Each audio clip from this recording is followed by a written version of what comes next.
Tradoon.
Tradoon.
present to you the top 10 weirdest looking dinosaurs. I want to state the obvious and tell you that I'm going to be butchering the names of these dinosaurs. Butchering the names of these dinosaurs.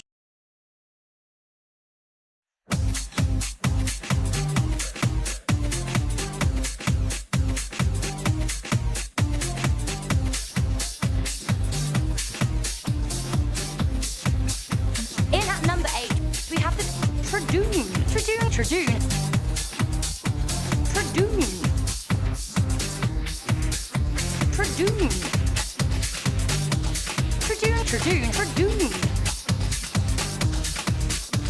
In 1856, the fossilized teeth of a small dinosaur were discovered in Montana. The species was aptly named Troodon, which means wounding teeth. Tradoon.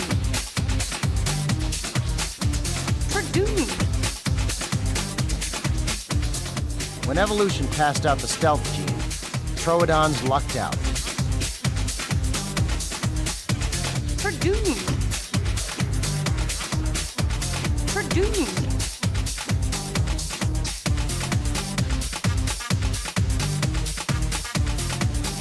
This drawer contains almost all of the North American identified specimens of Troodon. Troodon was every inch the predator, with razor-sharp serrated teeth and large, hook-like claws. Troodon probably fed on our ancestors, the early mammals.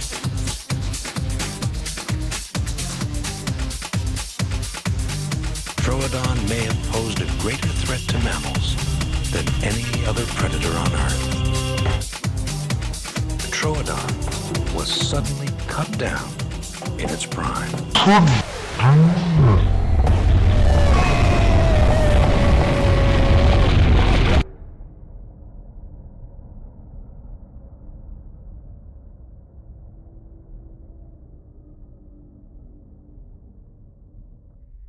Tradoon. Here's a step-by-step guide to becoming a fossil. Step 1. Die.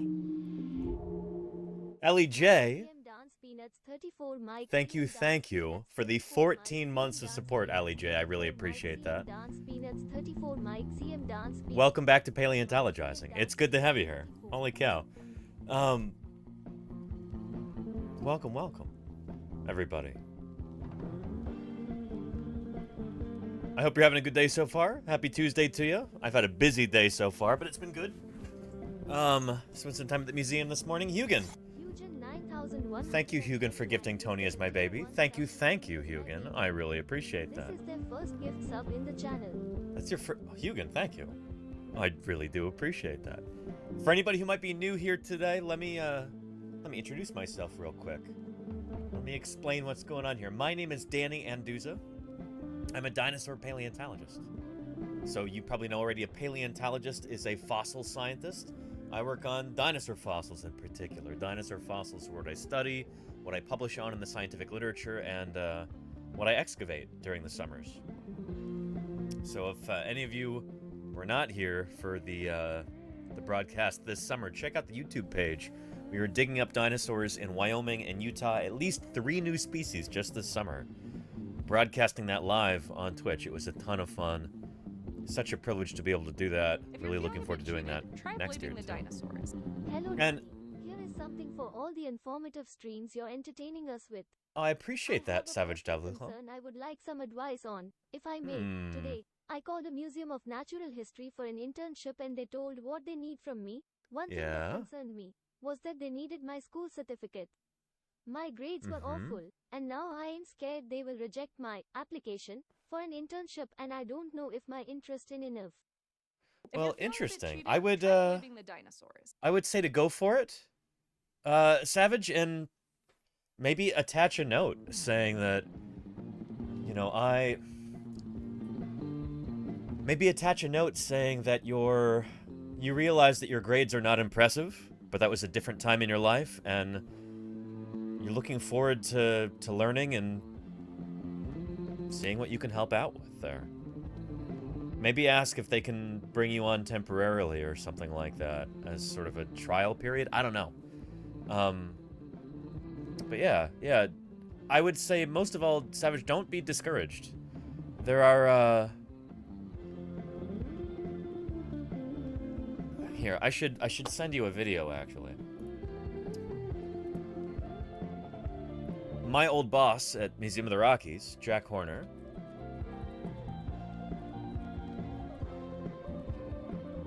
he failed out of college, I don't know how many times. And he barely made it out of high school. And today he is a, you know, very, very well-known dinosaur paleontologist.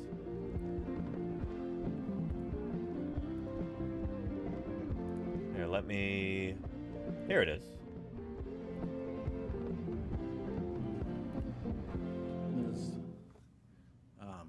The way my father saw it. And as far as he was concerned, life was great for me until I was 5 years old. Yeah. Like everyone else. Here, let me scoot forward to right here. Get our secrets. So Jack Horner is extremely dyslexic. Anyway, so I went on and did poorly and had lots of report cards that said lots of things about, like the other report card we were looking at. And I finally graduated from high school with a D minus, minus, minus. Oh boy. And the teacher said to me, "This means that you have failed, but I never want to see you again." I was happy. That was good. So then I went to college. I went to the University of Montana. At that time, anyway, you could get in if you had a high school diploma. I'll give you a link to this whole video. I entered in 1964 and I flunked out in 1965. Might be some encouragement. And upon flunking out, I was drafted and I went to the United States Marine Corps, which only drafted for 1 month in all of its time. Normally an all-volunteer service. Yeah. So, not the luckiest guy. I was not only dyslexic, but unlucky. Anyway. Yeah. Savage, and that's actually good advice, too. Lara Gale says, there any teachers that can give you a recommendation as to your character instead of grades? Yeah. Anyway, yeah, and I think just persistence also helps. Savage, if you end up going to museum events and stuff like that, and, like, getting to know the people who work there a little bit, that counts for an awful lot. That might not be a fair thing, but it's just how it works oftentimes, you know? So much, it's so often it's not what you know, it's who you know. And so just getting to know the people there a little bit better, and just letting them know that you're serious, you know? That might help too. So anyway, I hope that's useful information, and I gotta say, Savage, I'm proud of you for contacting your museum and seeing if you might be able to get in there to do some work. That's one of the best ways to, in my opinion, that is the best way to get into paleontology. So good on you. You're doing good work. That's awesome. And Musaica, did I thank you yet for those 100 bits? Musaica, thank you for that. Appreciate you. It's good to have you here. Yeah. Everyone, I didn't even say what we're doing today. Today happens to be the... Well, let's calculate it out. The birthday of Charles Lyell here. And he was born November 14th, 1797. So, 2023 minus 1797 equals 226 years ago. Charles Lyell was born. Charles Lyell, I guess, is how you normally say his name. He was a Scottish geologist and one of the sort of founding fathers of geology, which was back then a brand new science. Charles Lyell was extraordinarily influential in that without Charles Lyell, old Chucky D, old Charlie Darwin, he may not have ever published On the Origin of Species. Which probably means that Alfred Russel Wallace would have. So, yeah, history wouldn't have been that different, I suppose, but, you know, it's not like evolution was Darwin's idea or anything, and nobody else would have. Other people were hot on his heels, discovering the same thing. He just happened to be one of the first. But anyway, Charles Lyell, really important figure. We're going to be talking about him today. We're going to be talking about geology. We're going to be talking about why it's important to understand the history of our planet Earth, and why this is a big idea, and why people to this day still, some people really, really hate Charles Lyell because they recognize how influential he was, and, you know, that his ideas kind of changed the world. And they're still bitter about that. We call these people creationists. We'll talk about that. It's funny, like, half of the videos on YouTube about Charles Lyell are like the lying Scottish lawyer Lyell. You know, they don't like this guy, which is really funny to me. So, yeah. Anyway. Yeah. And, Museica says, it's all I had, but you're welcome. Can't sub due to a job change. Well, I appreciate that nonetheless, Museica. You are not obligated to give anything. I'm just glad that you're here. Your viewership is, you know, it means a lot. So thank you. And I hope the job change is going well, Museica. I really do. Welcome back to Paleontologizing.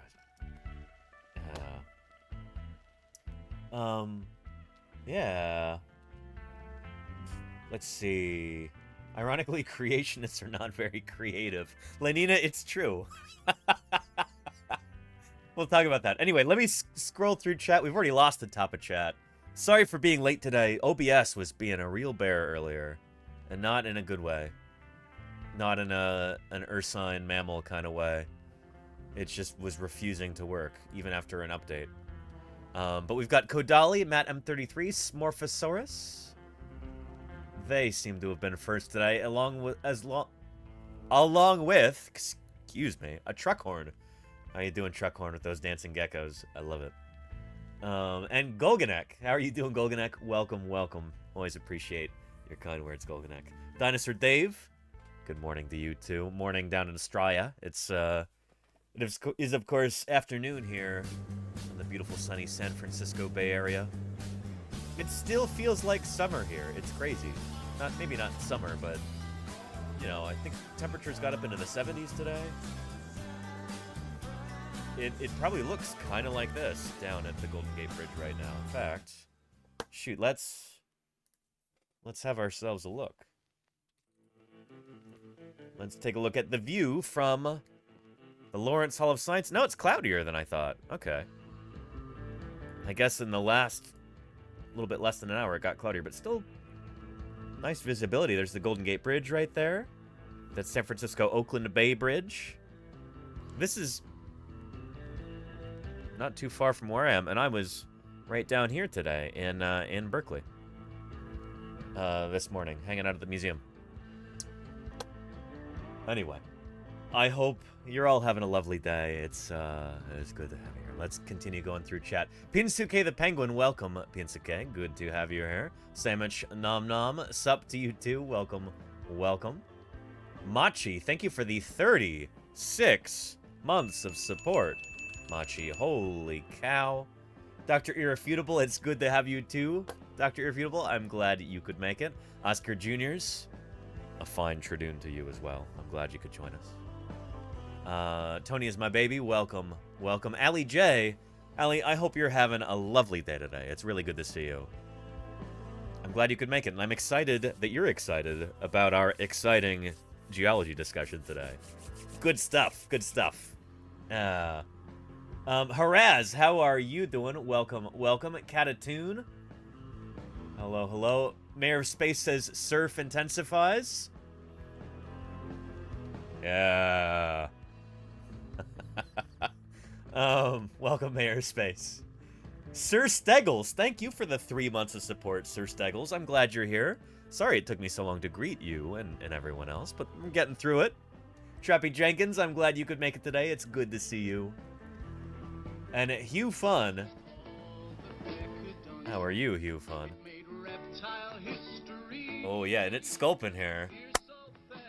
Sculpin. Thank you for creating a dynasty of your own, Sculpin, with those 5 community gift subs. I really appreciate that, Sculpin. Thank you for your generosity. Look, we're now more than a quarter of the way to our sub goal for the week. So thank you, Sculpin. That'll also help me. It turns out it's going to be about $350 to replace the rear windshield on my Prius that got smashed yesterday and somebody broke into it and stole my tool bag. We were talking about that yesterday. So that's an unexpected expense. And you're helping with that, Sculpin, so thank you, and I appreciate it. Thanks for helping keep me afloat here. Keep my chin above water here. Appreciate you.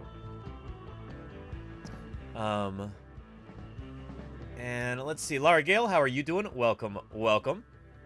Totally Tubular Tima. Hello to you. Rosand, I'm glad you could be here today, Rosand. Welcome back. It's always lovely to see you. Hope you're having a lovely day today.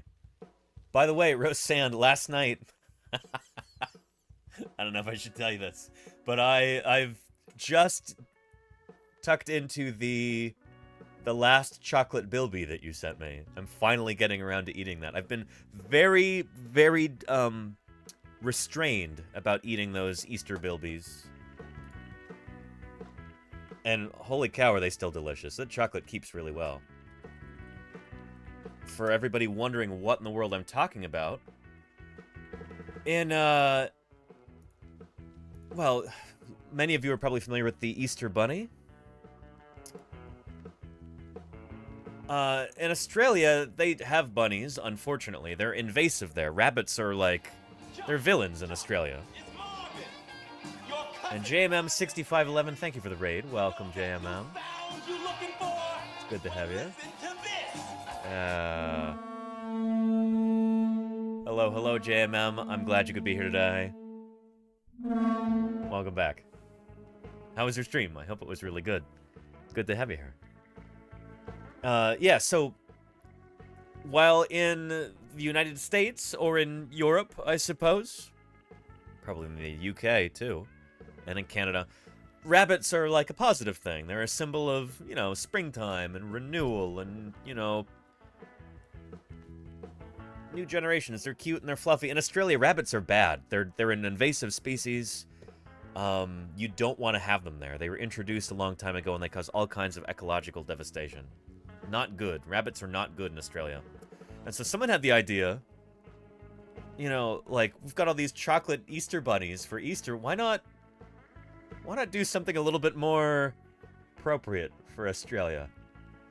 And there's a wonderful marsupial animal called the bilby right here. They said, why not an Easter bilby instead of an Easter bunny? And there's the one that I started eating last night. It's really, really good. So thank you again, Rosand. I'm excited to talk about this more this next Easter. To talk about... It's a wonderful excuse to talk about endemism and evolution in isolation, to talk about biogeography, to talk about marsupials. This is a little critter with a pouch. A bilby. They are adorable. They really are. I mean, look at that animal. So, anyway, I was eating that last night, Rosanna, and thinking of you because you sent it to me. So thank you. Look at this cute critter. Holy cow. Yeah. Anyway, thank you, Rosanna. Let me continue my way down through chat. We've got Tomas. Tomas asked about Charles Lyell, so people who hate him are just jealous. I mean, kind of, Tomas. We'll talk about that. And Atreides Minis says, hi, mate. How's you? Can't complain too much, Atreides, and you wouldn't listen even if I did. Well, maybe you'd have to, because... Anyway, I'm not going to put you through that. Thank you, Atreides, for being here. I appreciate you. I'm doing well. Thanks for asking. How are you doing? Very well, I hope. Yeah, Steely Dan says, hey, Dino Dudes. How are you doing, Steely Dan? Welcome, welcome. The Lenina. I hope that not nice person experiences a lifetime of hangnails. That's an appropriate an appropriate curse there, Lenina. I appreciate that. Yeah. We got that raid from JMM. Danish Viking says, hey. Hey to you too, Danish Viking. Welcome back. Yeah. Dinosaur Dave has got to go. Well, Dinosaur Dave, I hope to see you again soon. Thanks for being here. Hope your day's going well. And JMM says, I was playing Call of Duty campaigns. I hope the campaign trail has been kind to you, JMM. Crazy that it starts this early nowadays, but yeah, JMM, thank you for your raid. I appreciate you. Welcome back to Paleontologizing. It's been ages since I've played Call of Duty. They're probably up to like 5 or 6 now, right? I think the last Call of Duty I played was Call of Duty 2, Big Red 1. For the PlayStation 2. Holy cow, they're probably up to PlayStation 4 by now, aren't they? Dating myself here. But yeah, Musaica says, I hope they're farmed ethically, Danny, with regard to the bilbies. Can't be fun being dipped in chocolate, lol. And, holy cow, Sculpin, what is this?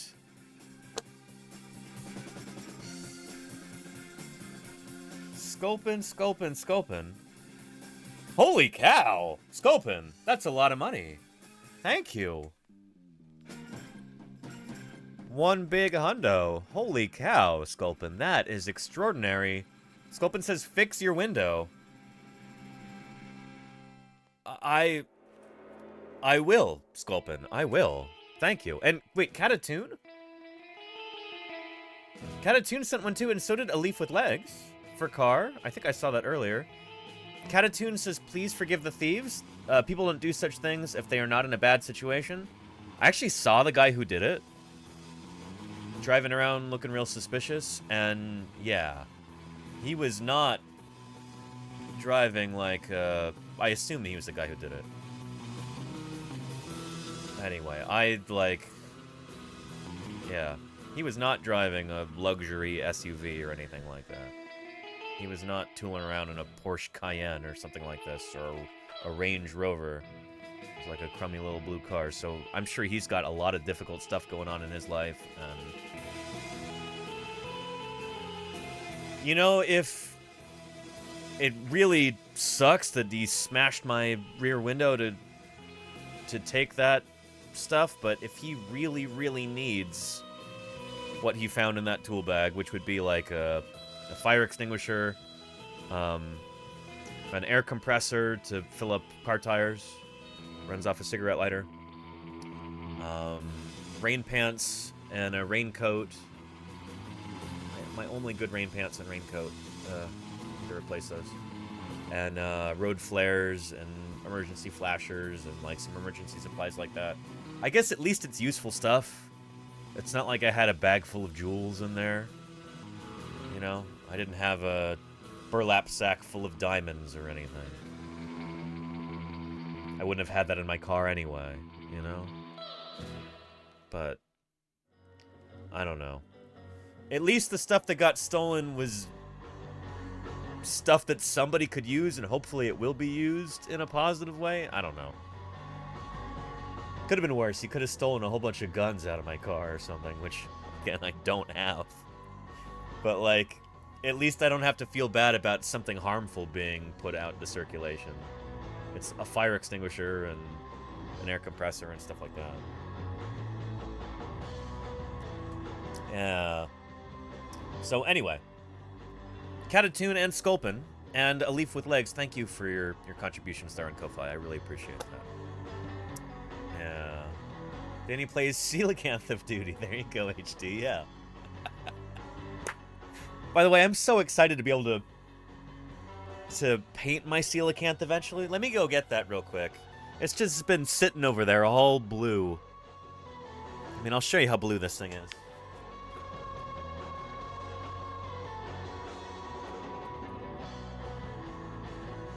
There we go.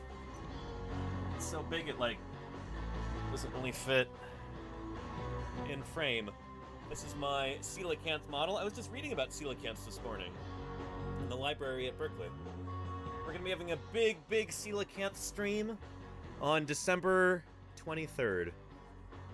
So I hope you'll tune in for that, for the anniversary of... If it hadn't been for that great dinosaur who saved us from the American forces, we would all be dead. Is that true, Omar Luna? What a dire story. Hello, good afternoon. Hope you are doing well. I am doing better now that you're here, Omar Luna. Thank you for the 8 months of support. I really do appreciate that. Thank you. Yeah. Anyway, and again, thank you to everybody who sent me filament for this coelacanth here. I appreciate that tremendously. I was able to print this and a Dimetrodon skull at full size. And I'm excited to paint this. It'll probably be after I move. I'm going to be moving in early December. I am pleased to announce that I have found a place to move to. And I am very excited about that. We're just working out some of the final details, but, yeah. Yeah, I'm excited about that. And, I'm excited for what it's going to mean for this stream. It will hopefully mean... I can't make too many promises, you know, under-promise, over-deliver, but I can tell you this. It'll probably mean longer streams in some circumstances, especially on Wednesdays. And the occasional crossover stream, and also longer streams potentially too. So I'm very excited about that. And also my backdrop is going to be different. My new streaming space is going to look different from this, different from what it looks like right here. The bookcases, it looks like, are going to be behind my chair. So maybe I'll set up another camera right here to look in that direction. But I'll still have, you know, these cameras here. And then over here will be a backdrop with modular shelving. So I can set up different size shelves on different days and different 3D prints and books and framed pictures and all kinds of stuff like that. Be changing those up. The goal is pretty much every stream. So we're going to have a constantly changing background there, day after day.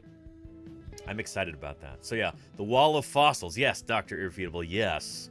The Wall of Fossils will be one that'll be ever-changing. And occasionally, the coelacanth will be making an appearance there, along with many, many other fossil 3D prints. I've got... Ouch. Right now, too many prints to be able to display at once, so this is going to be really cool to have a rotation of them. I'm excited about that. So yeah. That makes sense? And moving subathon, asked Dr. Irrefutable. I mean, we might do that pretty soon. We'll see. I don't want to ask too much, you know? Yeah. I'm lucky in that my dad is enthusiastic about helping me move, which is really nice. Oftentimes when I've had to move in the past, it's been totally a solo thing. But I'm really lucky to have my dad's help with this. I'm gonna borrow my grandpa's truck. He's gonna drive that over here and move these bookcases and the books and stuff like that. So, yeah. Anyway. And, Overload says, fantastic. How are you doing, Overload? Welcome, Overload 42. Glad you're here. And can't wait to see the final paint job. I'm excited about that, Ziggy Nightmares. That the, oh yeah.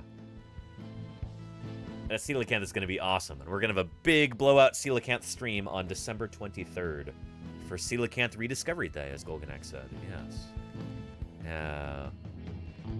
You find out your friends when you move. I certainly am this time, Sculpin. I mean, I think you'll see after the move. That'll become obvious. Who my true friends are. Yeah. Yeah. That's all I'll say for now. Allie J says, I hope the move goes well, Danny. I'll be moving soon too, as I'm in the process of buying a house, which I will landscape and renovate. Holy cow, Allie J. Homeowner there. Holy moly, that's a big deal. That's a big deal. Good for you. Holy cow. Exciting stuff, Allie J. Exciting stuff. Home ownership is,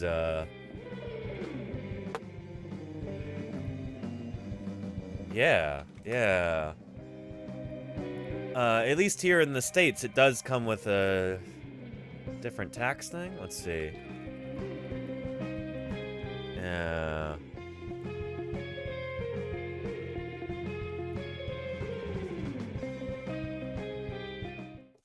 There we go. Woohoo! A perfect day. 0 bears and 1 big fat hairy paycheck. Hey! How come my pay is so low? Bear patrol tax $5. What? This is an outrage! It's the biggest tax increase in history! Actually, Dad, it's the smallest tax increase in history. Let the bears pay the bear tax. I pay the homer tax. That's the homeowner tax. Well, anyway. Well, anyway, you might have to pay the homeowner tax.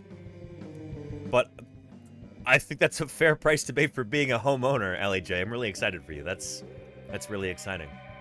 Shoot, I remember when Ios and Lordy bought their house. That was a big deal. Going from a renter to a homeowner? I'm not there yet. Not even close, but that's gonna be really cool. Yeah. Yeah, and Allie J says, looking forward to having a garden to attract birds, lizards, frogs. Birds are dinosaurs? They are, Allie J. You gonna be attracting any emus, or are you in a different part of, Straya? Well, you probably have a fence. I don't know. Not everyone lives in the middle of the outback. I gotta remember that, Allie J. But yeah, very cool, Allie J.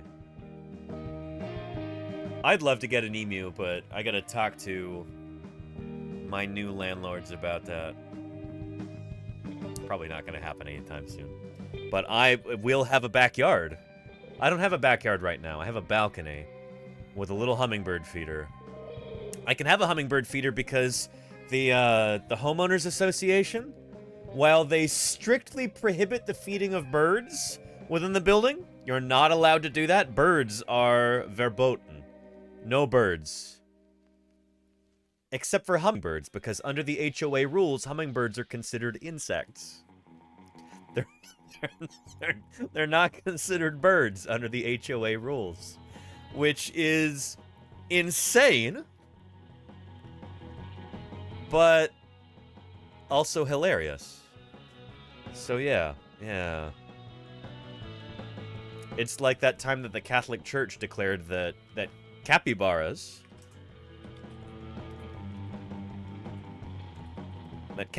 these gigantic rodents from South America.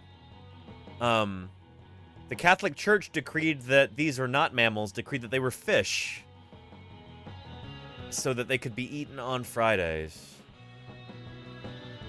Yeah. They do spend a lot of time in the water, but they are not ray-fin fish, I can tell you that. You should enjoy science as much as you can, and you can't enjoy science alone. You have to share it. It's true, Might Shiny.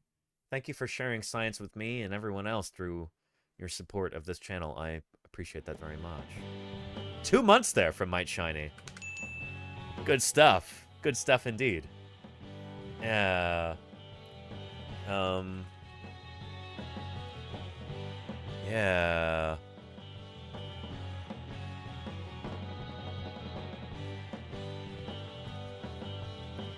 There we go. For years, the Vatican referred to capybaras as fish.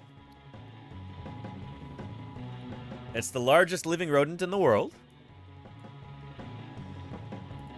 Capybara was categorized as a fish by the Vatican for years. Yeah. Following European immigrant colonization of the Americas, pastors in Venezuela contacted the Vatican to inquire about possibly classifying this new animal It's not new. It had been around for a long time, actually. Which had webbed feet and a fishy flavor as a fish, so they might continue to eat it through the Lenten season. Simply can't get through those 40 days of eating cuddly rodents. You simply can't get... Anyway. Yeah. Nuts. But equally crazy that the HOA here refers to hummingbirds as insects. So, yeah. My favorite fish, the capybara, says Unatatobia. Yeah. Yeah. And my favorite rodent is a capy. They're very cool, Sculpin. They're very, very cool. Yeah. And Steely Dan says, we're all lobe-finned fish at the end of the day. That's not what they meant, but you're right, Steely Dan. You're right. And this is actually something that we're going to be talking about more often, because I realized... We talked about this yesterday. But, I realized this is a subject that a lot of people don't really... Yeah. When I did my millionaire quiz on Friday for everyone. If you're feeling a bit cheated, try blaming the dinosaurs. So I was reading in the dinosaur field guide and it said that dromaeosaurs could have been secondarily flightless. Yeah, Hugin, here, I'll talk about that in a minute. But yeah, that's an interesting idea too. Was that Greg Paul's dinosaur field guide? Because Greg Paul would put that in there. He's been a proponent of that idea for a while. Yeah, it's possible. It's definitely possible. Anyway, I had this question.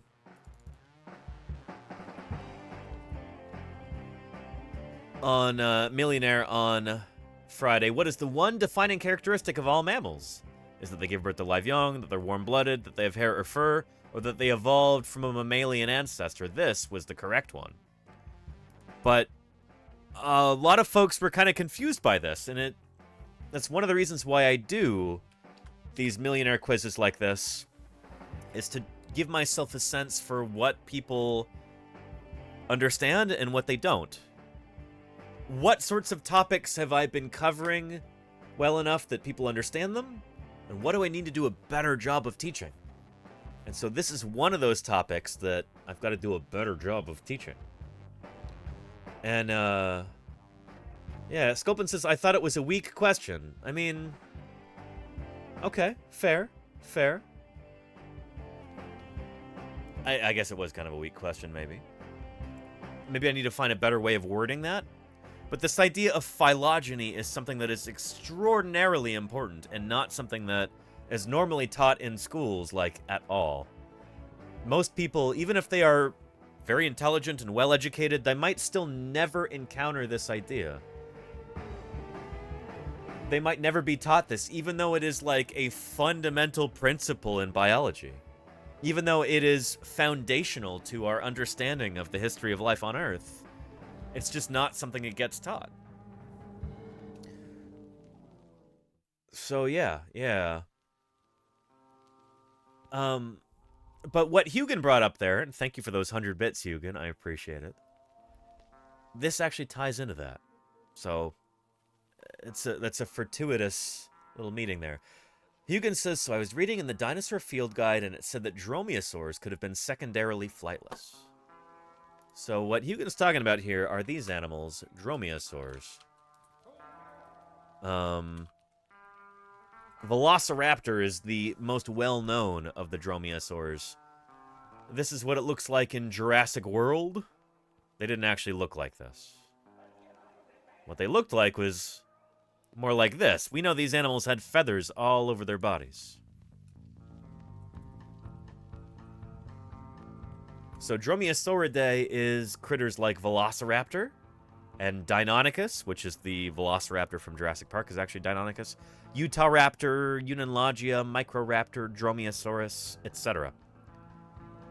These are animals that had wings on them. Despite not being able to fly, they basically, this is Deinonychus right here. This is the Velociraptor from Jurassic Park. Check out those claws. Holy cow. There is an idea that these animals are so closely related to birds. We know that they're very, very close to birds. But there's an idea that they're so close to birds that they literally are birds. There's an idea that dromaeosaurids are a group of birds, like a weird branch of birds that branched off and they lost the ability to fly. And yeah. The idea kind of goes like this. That Archaeopteryx, if Archaeopteryx is indeed a true bird, this lovely critter right here, same one I have right there, see it? Yeah. This animal is extraordinarily dinosaur-like. It looks very, very much like a dinosaur like Velociraptor or Deinonychus. We even know that it had a sickle toe claw like Deinonychus or Velociraptor. It's that closely related. So the idea is, if Archaeopteryx is basically a true bird, if it's on the direct line to birds, and Archaeopteryx is from the Jurassic period, that may be that dinosaurs like Velociraptor and Deinonychus, maybe they evolved from Archaeopteryx or from one of its close relatives. So if Archaeopteryx is a bird, and if Velociraptor and Deinonychus evolved from it, and kind of went their own way, that would mean that they are birds. And that very well could be true. We really don't know. The line between dinosaur and bird is so fuzzy at this point. And the fossil record is so spotty in this regard that we don't have the best kind of idea of the relationships of these animals. You know? Steely Dan says, I kind of like this idea. I mean, it's a cool idea. Yeah. I mean, it really does hammer home the point that dinosaurs like this, they are so close to birds that they could be birds, and it wouldn't really change the way we think about them very much. You know?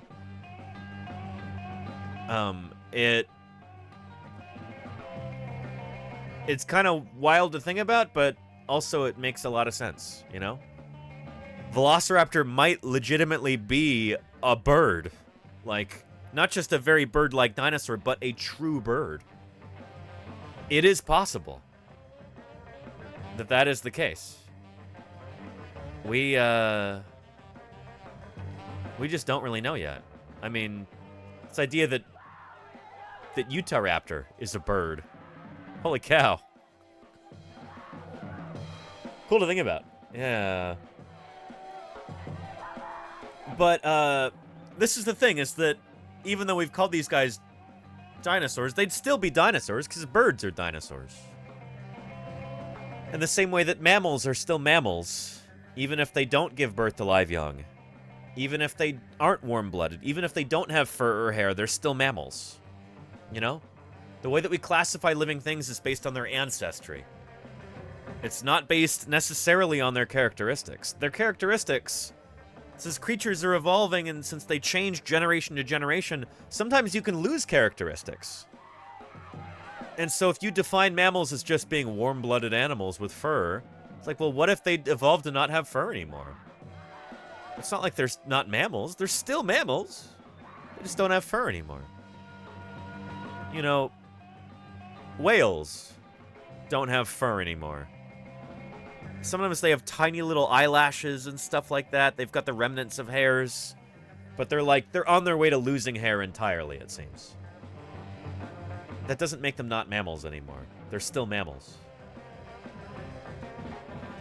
And whales are still ungulates. Whales are still hoofed mammals. Despite not having hooves anymore. Check this out right here. I love this little video. So this chronicles the evolution of whales from a land-living, hoofed ancestor. Like this, like Apachycetus, Ambulocetus. Whales evolved from land-living animals that had hooves. From ungulates. And whales have since lost their legs. They don't have hooves anymore. But they're still hoofed mammals. They're still part of this group. Ungulata. Just because they don't have hooves anymore doesn't mean they're not part of Ungulata anymore. They still are, because that's what they evolved from. Bald people are mammals too. It's true, Oriathelium. It's true. Yeah. Oh yeah.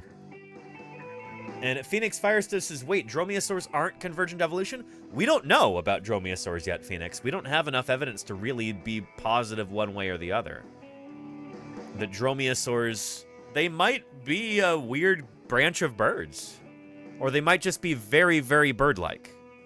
And that could be convergent evolution in their wings and stuff. We don't really know yet. We're still figuring that out. Yeah. And Commandant Herder says the first mammal species did not have mammalian ancestors? No, it did. It did. Well, it had mammalian ancestors as ancestors. Commandant Herder. Yeah. It did. That's why I said that. I'm glad we're covering this.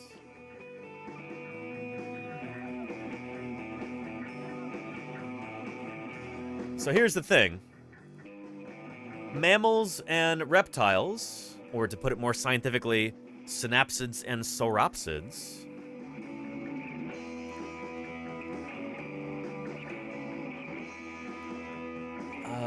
this'll work. They are separate branches on the tree of life here. Here, let's annotate this. Get up my old draw pad. This thing's on its last legs. There we go. Good, it's working. Synapsids, these guys over here are mammals, or they're mammals and their ancestors. Sauropsids are reptiles and their ancestors. So the split between sauropsids and synapsids is way here at the base of amniota. This is when creatures could first start laying eggs on land. So amniota is tetrapods that are not amphibians, basically.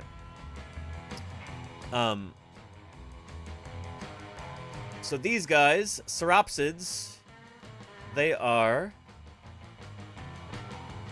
reptiles up here.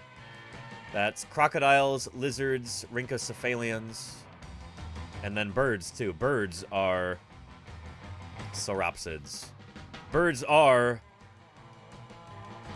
reptiles, because they evolved from a dinosaur ancestor. Birds are dinosaurs, and dinosaurs are kind of archosaur reptile. So birds are reptiles. That's why you don't really hear paleontologists or evolutionary biologists say the word reptiles all that often, is because it gets confusing to the general public, and it's what we'd call a paraphyletic group. So we'd say sauropsids instead. When you say sauropsid, that includes birds, you know? Yeah. Whereas over here, we've got our mammals. Let's change our color. We've got mammals over here. These are synapsids. And the split between sauropsids and synapsids is way at the base of amniota. It's a long, long, long time ago. And so the ancestor of all mammals would still be a mammal ancestor. It would be something that would look like Dimetrodon or some kind of critter like that.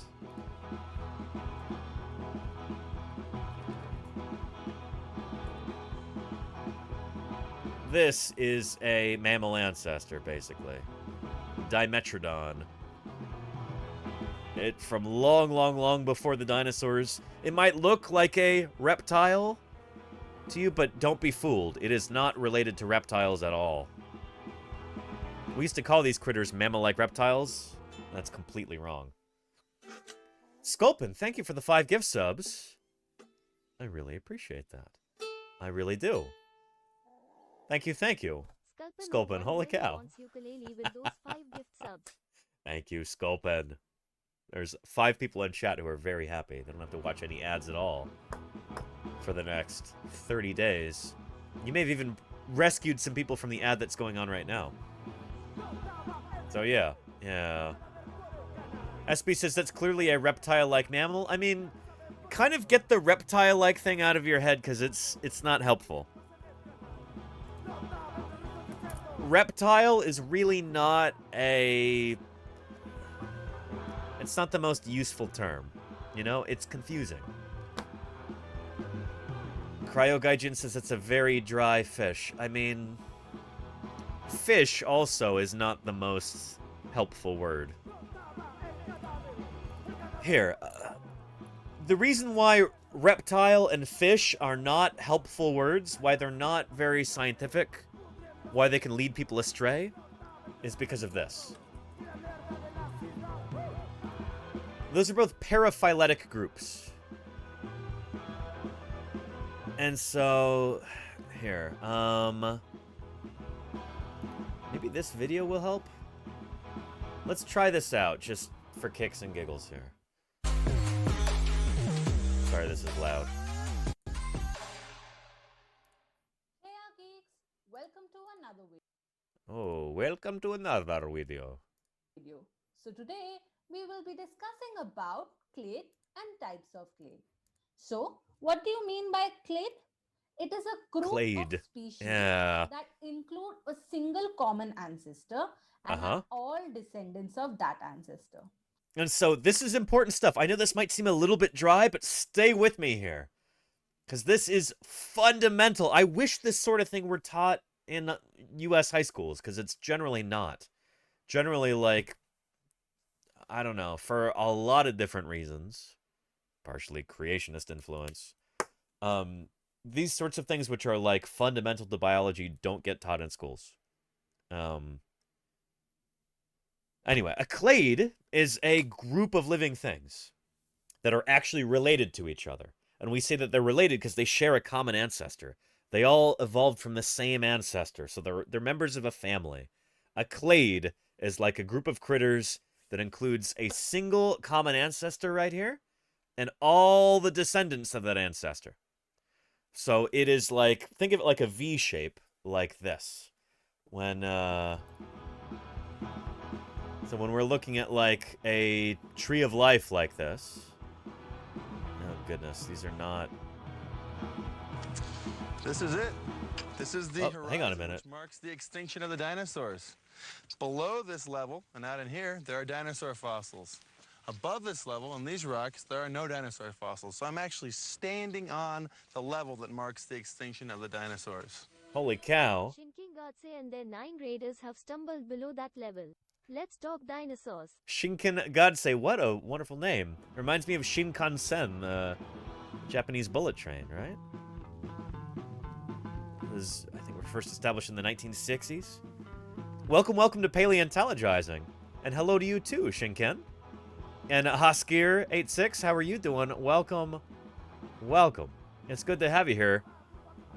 My name is Danny Anduza. I'm a dinosaur paleontologist, and we're talking about important topics in natural history today. Not just dinosaurs, not just what I work on, but today we're going to be talking about geology, and right now we're talking about phylogeny, about how living things are related to one another. So you caught us in the middle of an important lesson about this. We're talking about how living things are related, how we classify them, and how that's all based on evolution. So, come from Shinku Katsue, means someone can't read, and now it is... Gotcha, Shinken. Well, if you love dinosaurs, you are in the right place. Welcome to Paleontologizing. It's good to have you here. Thank you for joining us. Looks like you were doing something called Chained Echoes. Wow, sounds very highbrow. I'm glad you're here. Thank you for joining us. Yeah. Feel free to ask any questions that you might have. That's what these streams are all about. So, we're talking about how to classify living things right now. And this is a really important term to understand, a clade. So the way that we as scientists classify living things is based on what they evolved from. Based on their, you know, kind of like this idea of the tree of life. So since you've got some new folks here, Shinken will show this off. This is the tree of life right here. As far as we can tell, all living things on Earth descended from a single common ancestor about 3.8 billion years ago. Let's jump to us on the tree of life. Us, you know, being humans. Good old Homo sapiens. Good old Homo sapiens. We're actually a very, very new lineage here. But related to things like chimps and bonobos. A little bit further out, gorillas. And then the African apes. And then the great apes. Orangutans are there too. And you go out further and further and you get to critters that they're related to, but not as closely related to. As you zoom out, you get further and further away. So like Hominoidea right here, this group, there's 24 species, which includes us. We're part of this group. We're part of this clade right here, the apes. And the common ancestor of all these apes was 18 million years ago. So 18 million years ago, all these critters were the same thing. In the 18 million years since, they've diversified into different species since then. In the 18 million years since. We zoom out a little bit further and we get to the old world monkeys and apes. So this includes monkeys now too. 25 million years ago, this was one species. And then it's since diversified. So all of these critters share a common ancestor from 25 million years ago. And then you get to the monkeys and apes from 40 million years ago. They all share a common ancestor. Is this making sense so far? Yeah. And then monkeys, apes, and tarsiers. And then you get out to primates, 65 million years ago. All these critters diversified from each other. They started to split. So these are clades. A clade is a group of species with that single common ancestor and all of its descendants. So the great apes are a clade. Does that make sense? Let us take an example. So here we can see the one marked in blue is a clade because these that's a clade right there. species have come from this common ancestor. So this is the ancestor and these are its descendants. So don't be scared of these things. These might look complicated, but these are just what we call a cladogram. This is just a simple illustration to try and show you how these critters are related to each other and who's closest to whom. So right here, this is a clade right here in blue. This is the common ancestor is where the two lines meet right there. And then you've got species at the end. One species, two species. So these two species form a clade. It's the or I guess three. There's the ancestor and the two descendants. This is a clade right here because a clade is the ancestor plus all of its descendants. You can't leave any out. That's a clade right there. Got that? So this is a clade.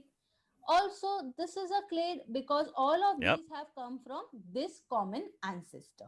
Okay. That makes sense? Now, one thing I want you to remember is the ends of all of these are called as taxons. So these represent a taxon. Taxa. Taxon 1, 2, 3, and so on. Yeah, so taxa or taxon is the singular. Here, I'll annotate that for you. Let me write this in. There we go. A taxon. That's what she said right there. This is not super important for you to remember, but a taxon is like a singular entity like that. And it can also be a clade, like this can be a taxon. The plural of that is taxa. She said taxons, which is not correct. It's taxa. But anyway, it's not that important. Let's continue. Okay. Now let us see what a clade doesn't look like. English is odd like This that, is Clever. not Yeah, a clade yeah. Because it doesn't have a common ancestor. It branches from a different ancestor. Yeah, so she's totally right about that. This is not a clade right here because that's zoop, like these guys over here. Basically, what's wrong with this is that it's excluding descendants. So this is not a clade. And this is not a clade either. And the reason that I'm bringing this up, the reason why this is important, is this is what we call a paraphyletic group. This is like fish or like reptiles. They're both paraphyletic groups. Paraphyletic. So that means they're excluding these descendants here. So reptiles, this could be a a clade that's representing reptiles right here. Like, this could be a cladogram representing reptiles, I mean. So, like, if this is reptiles, say this is birds up here, and this is lizards, and this is crocodiles, and this is rhynchocephalians, like tuataras. Reptiles, that's not a clade, because when we say the word reptile, you usually don't think of birds, right? You don't think of birds as being reptiles. They totally are. I mean, like, they're descended from reptiles.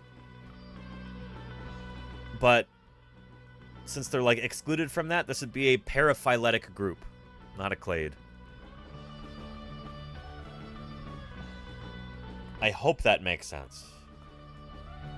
Are you on board right now? Is this making sense? Yeah.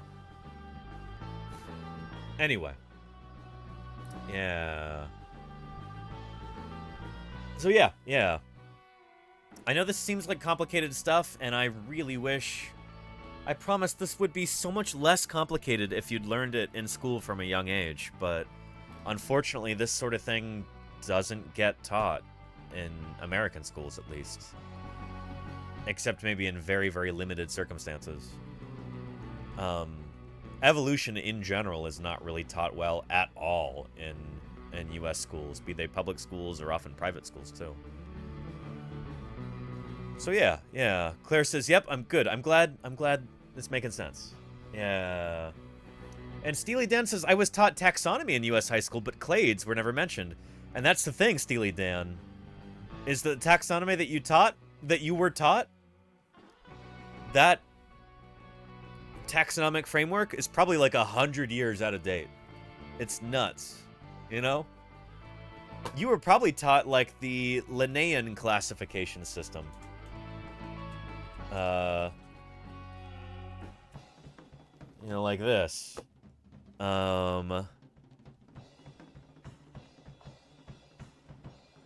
Yeah. Kingdom, phylum, class, order, family, genus, species. You were probably taught, mammals, reptiles, amphibians, birds, fish. I mean, you were probably taught something like this, right? This is woefully incomplete. Like, basically, it's wrong. It's so incomplete that it's just straight up wrong. There we go. This sort of thing is still taught, which is crazy. This is like 19th century stuff. It's so frustrating. Because amphibians, reptiles, birds, and mammals, they all belong, like, they evolved from fishy ancestors. So they basically are fish. Birds evolved from reptiles. So they are reptiles. So this kind of scheme is just... it's so incomplete that it's basically really misleading and just... it's wrong. Oh yeah. Yeah. And so many schools are engaged in taxonomy evasion. Beats international... I mean... taxonomy just means classification. But phylogeny evasion, yes. Yes. Recognizing that living things are related to each other and derived from a common ancestor. It's an issue, you know?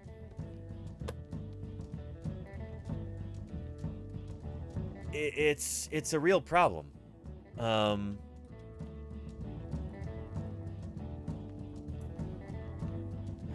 Yeah.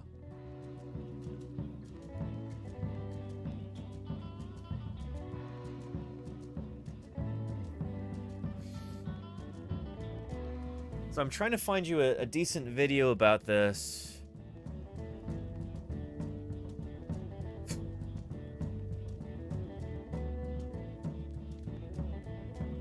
That's nice and short.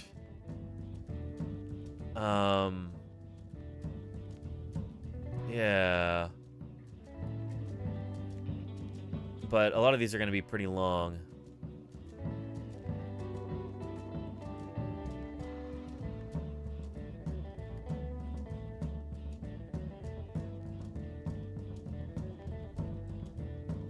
Anyway.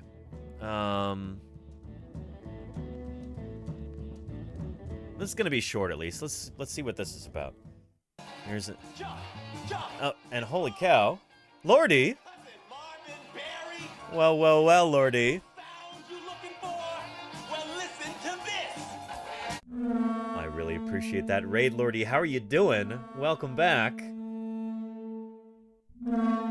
It's good to have you here, Lordy. Hello, hello. How did your stream go? Hope it was excellent. Doing some makers and crafting. Were you working on your advent calendar today, Lordy? You have the sewing machine up and running again? Or doing some hand stitching? What were you up to? If you're feeling a bit cheated, try blaming the dinosaurs. And Hugin. Who made sure the dinosaurs obeyed the law? Triceratops. There you go, Hugin. Yeah. Appreciate you, Hugin. Thank you for the 100 bits. Anyway, Lordy, I hope you had a wonderful stream, and I hope the advent calendar is going well if that's what you're working on. And Thagomismer says, I think I was taught clade? Well, cladistics is what it's called. Phylogeny. Here, let's see if this illustrates what I'm hoping it does. Meet our teachers. NCSC Ambassador, that's the National Center for Science Education, which is a group based right here in the San Francisco Bay Area that I support every month with donations. They're a really, really important group. They do good work. A young man in my class a few years ago who was very doubtful of the entire concept, the whole idea of evolution, and simply by presenting evidence and the activities that we did in class, you could just see him over a period of time. Very nice, Lordy. Gradually I'm glad your sewing machine's back from the shop. It, and I was happy to say that when he graduated, he went to the University of Maryland College Park to major in biology.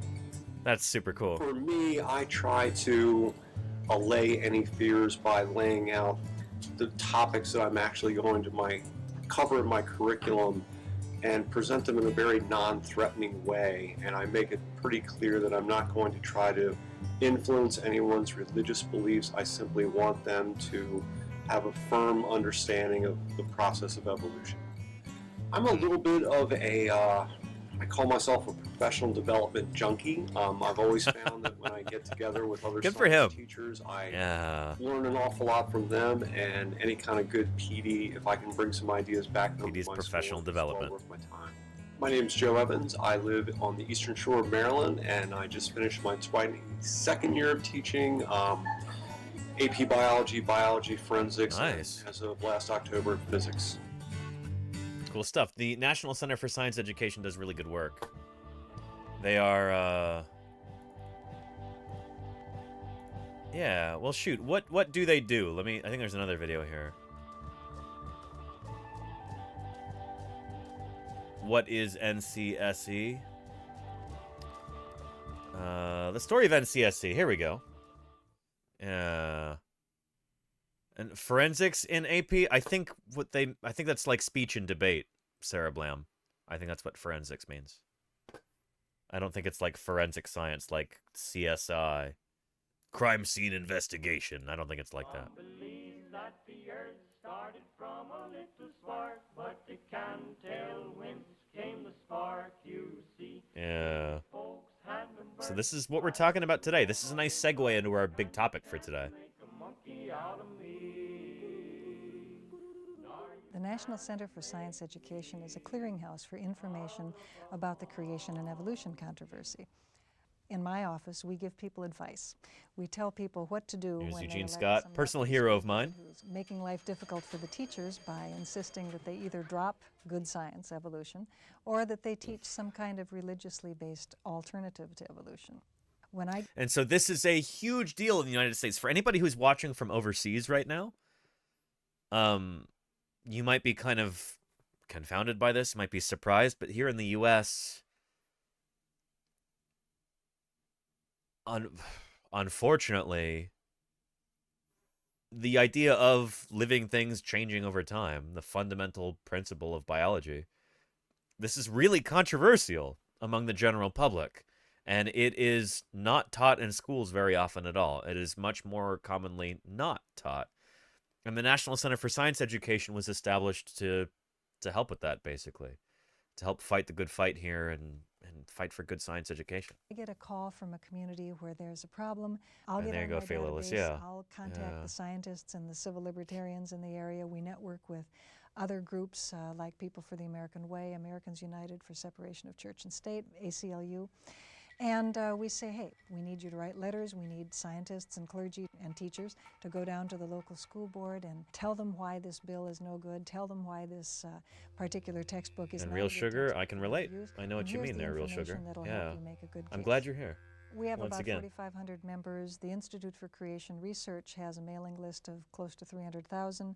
Oh, They geez. produce videotapes and CD-ROMs, books, pamphlets, cartoons, comic books. They produce tons and tons of material attacking evolution and presenting a particular religious perspective. One of the projects that I may very well use this money for is to support the revision of a book that we have that's very, very helpful. It's Oh, yeah. a book I of think I have this reviews book. of creationist books. We really Where would is like that? to revise this book and make it available to teachers. So that's probably what we're going to use this money for. I think this one right here, is it not? Yeah, which I would recommend. Evolution versus Creationism by Eugenie C. Scott. That's her right there. You just saw her. Excellent book. I've read this cover to cover a long time ago. I got a lot out of it. I need to do that again sometime soon. Maybe after the move. But, yeah, this is...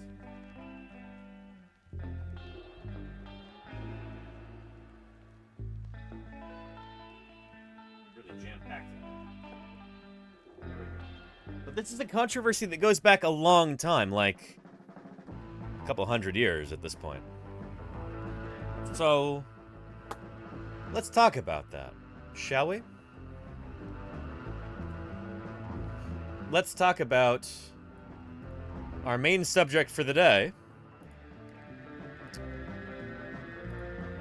Charles Lyell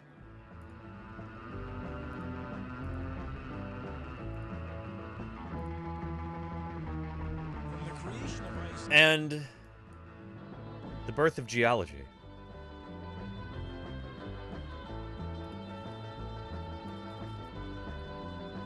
Charles Lyell was a Scottish geologist. He was born on this very day, November 14th, 1797.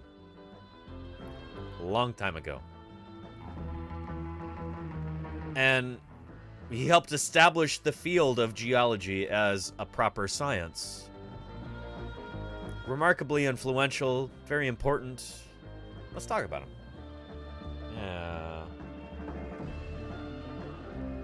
And Eclipse says, why don't they just standardize the sciences like they standardized math with the Common Core system? It's an excellent question, Eclipse. That's a good idea. But there are lots and lots of vested interests that don't want that to happen, Eclipse. I'm all for that, you know? I'm all for having rigorous science standards for the United States. But,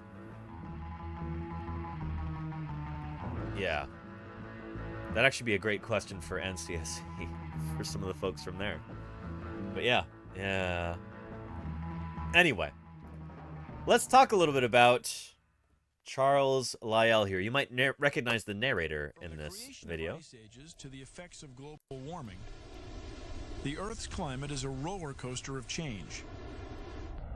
And our next great discovery helped put it all into perspective. Yep.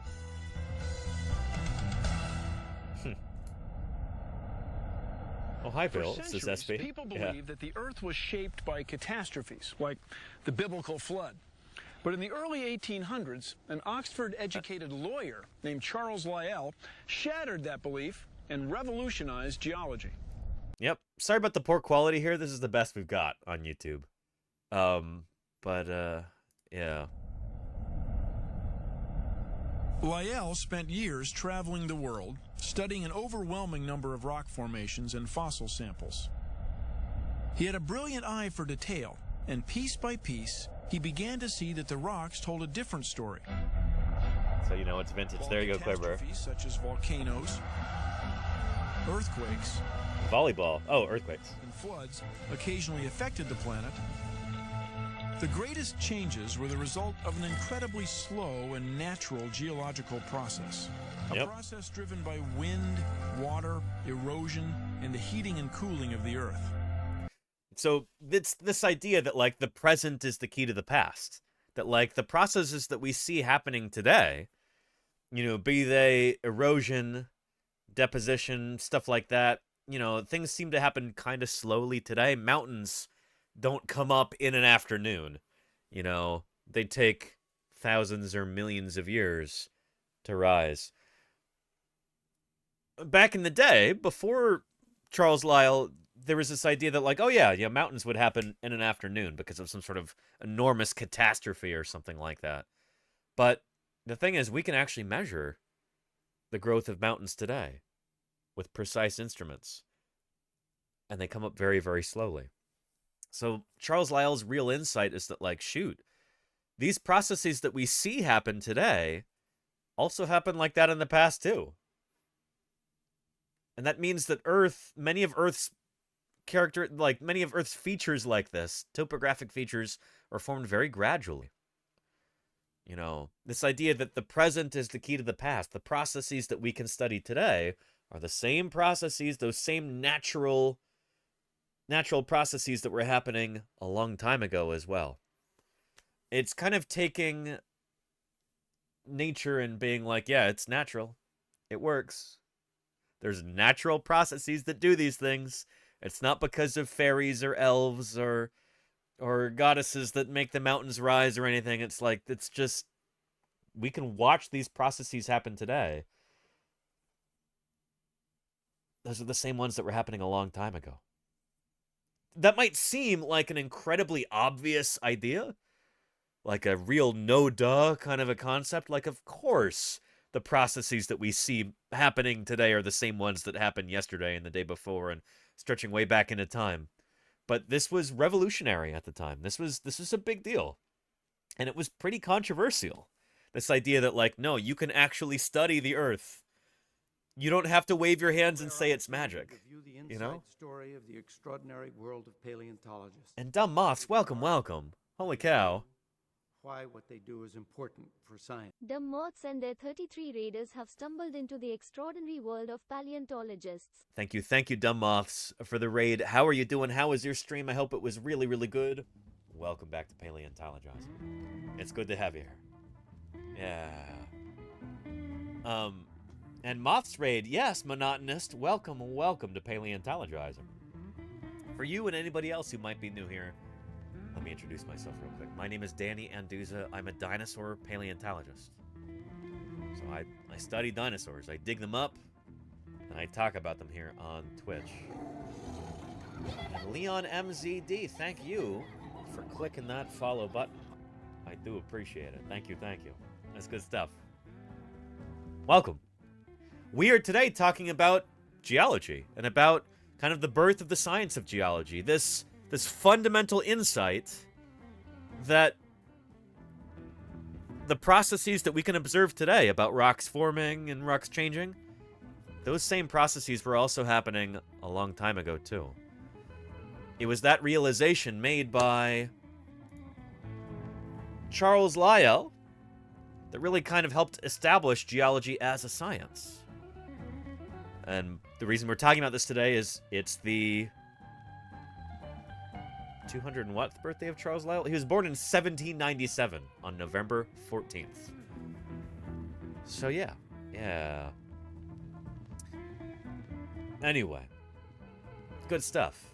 Let's get back into this video here, and Dumboss, thank you again for the raid. I really appreciate it. Dinosaurs are kind of funny. And Gabriel the Achillibator, it sounds like you're in the right place. Welcome. Is it good to have you here? And what's this? Paleo Steno Plays. How are you doing, Paleo? Is that Nicholas Steno? Another foundational geologist there? Holy cow. All of these follows all of a second. Kaiju Soars, Grodd 2011, Dabby 1699, and Red Claw. know Swiggle what really Snoot? wants ukulele with those 5 gift subs. How are you all doing? Welcome to Paleontologizing. It is great to have you here. Holy cow! The Hollowed Eye, thank you for the follow too.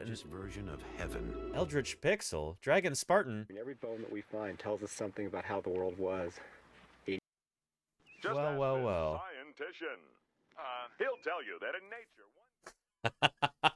Got to stand up for my favorite dolphin species, but also Stenonychosaurus. Oh, gotcha. Fan of dinosaurs. Okay. I won't get angry if you aren't. Look at all of these follows. This is kind of nuts. This is Can I Laura from ask- Jurassic Park. Digging up dinosaurs is hard, frustrating work. It takes months or years, so leave it to the professionals. Can I ask why all of the follows all of a sudden? What's going on right now? He's called Brontosaurus. Big fella, isn't he? Holy cow. 70 feet long. Tips the scales at a substantial 35. And let's see, Red Claw just shouted you out too. Let's protect our fossils, because if Red Claw, thank you for that shout out. Forever. I really appreciate that. Sounds like somebody I should know. Just ask this scientician. Holy cow. He'll tell you that in nature. Swiggle Snoot, hello, and welcome to Paleontologizing. Simply astonishing. One of the most. He's a dinosaur VTuber. Oh, interesting. Okay. Well, shoot, I'm What did you want to show me, Lisa? a dinosaur paleontologist. What's science ever done for us? TV off. I study dinosaurs. I publish on them in the scientific literature. I dig up dinosaurs. This summer, I was digging up dinosaurs in Utah and Wyoming. We were live streaming that.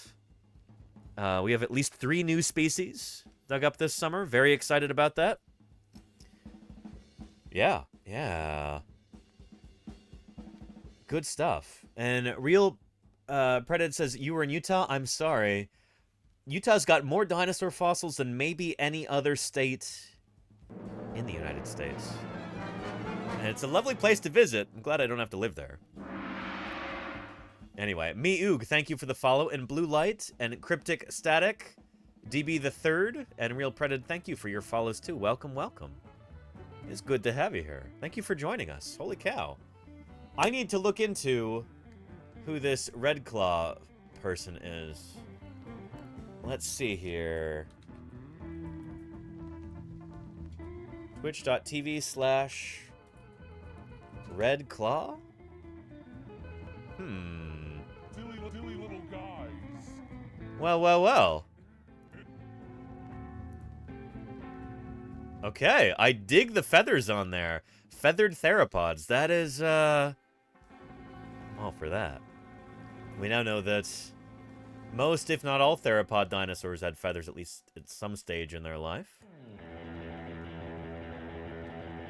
Well, maybe not most. Ceratosaurs, we don't necessarily have evidence of that for them yet. But yeah, anyway, good stuff.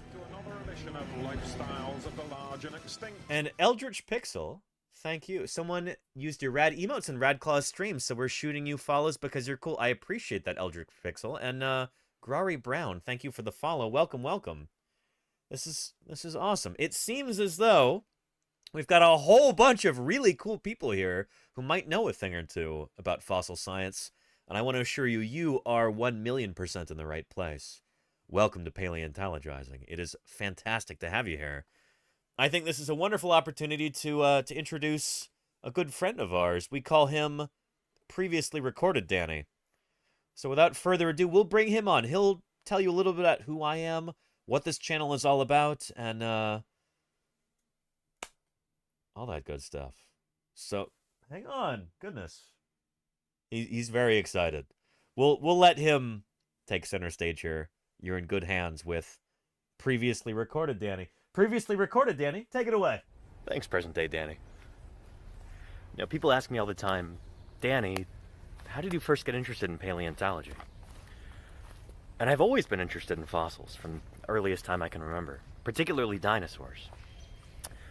My parents like to say that I decided I wanted to become a paleontologist pretty much the moment I realized I couldn't grow up to be a dinosaur. And believe me, I tried. I was born and raised in the San Francisco Bay Area, which is a lovely place to grow up. Except that we haven't got any dinosaur fossils here. So right after high school, I packed up and moved to Montana, one of the best places in the world to find dinosaurs. Just a couple days after I arrived in Montana, I started working at the lab at Museum of the Rockies and the paleontology program founded by Jack Horner. Jack's done a lot of amazing things in his career, but you may know him as the scientific advisor on the movie Jurassic Park. You consulted on that movie. I did consult on all those movies. And they said the guy, Alan Grant, was you. Yes. Yeah, well, fortunately, he didn't get eaten. But we wanted a credible resource that could back up several theories that we were sort of expounding. And one was that dinosaurs eventually evolved into birds. And even the word raptor means bird of prey. And that's something that Jack Horner believes in and could defend if necessary. And Jack Horner became our credibility. It was in this program that Jack built that I learned how to be a dinosaur paleontologist and how to think outside the box. I've done work at a number of other museums around the American West, helping to prep fossils, design exhibits, and educate visitors. I did a fair bit of eclectic fieldwork in various places, identifying and collecting early Cretaceous dinosaur tracks on the Idaho border, Sphenodontian fossils in the gravelly range of the Rocky Mountains, Cenozoic fishes in western Nevada. But most of my work out in the field was with Dr. Denver Fowler, who is now curator of the Badlands Dinosaur Museum. In all, I've worked probably a few hundred sites throughout the late Cretaceous of Montana, in the Hell Creek and Judith River formations, digging up dinosaurs. Lots and lots and lots of dinosaurs. And from time to time, that work has even garnered some media attention. Montana's news leader. 5 paleontologists are excavating what looks to likely be a new species of armored dinosaur. We found its head, we found parts of its armor and plates, and so it should be a new species. And much like my fieldwork, my research focuses on dinosaurs. I'm particularly interested in their behavioral functional morphology. All these bizarre anatomical features that certain dinosaurs had, I want to know what they used them for. Right now, I'm working on a study on spinosaurs. Alright, but don't ask me too much about that because it's still a project in the works and I can't give away too much just yet till it's published. But anyway, a couple years ago I realized that things were definitely headed downhill in Montana. So I packed up and headed back to the West Coast. And I've become kind of fed up with all the bullshit in academia, so I found myself another job. I am now a teacher in early childhood education. And let me tell you, it's been a natural fit since day one. Now, given that I get to design the curriculum, my students now know more about biology, classification, and the history of life on Earth than most adults do. I've been helping raise a new generation of young scientists. Then, coronavirus hit. In mid-March, when all the schools shut down in San Francisco, I started holding classes over Zoom, and we picked up right where we left off. 1, 2, 3. I love digging in the dirt with just a pick and brush. Finding fossils is my aim, and so I'm never in a rush because the treasures that I see are rare and ancient things, like velociraptors' jumps or Archaeopteryx's wings, and all the kids who wanna see them lining up at our museum. I am a paleontologist. That's who I am, that's who I am, that's who I am. I am a paleontologist. That's who I am, that's who I am, that's who I am. That's who I am, that's who I am, that's who I am. That's who I am, that's who I am, that's who I am. I realized that I really enjoy teaching remotely. So back in May, I decided to try streaming on Twitch. And here we are. This is my passion, and now I get to share it with you. And what could be cooler than that? I believe that scientists ought to be public servants. Ultimately, it's our job not just to make scientific discoveries, but to teach the public about them. That's exactly what I want to do here.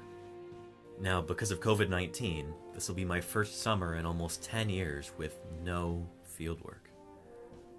I'm trying to look on the bright side, though. It's not all bad. At least I have more time for outreach. And I've got plenty of cool stuff to work on.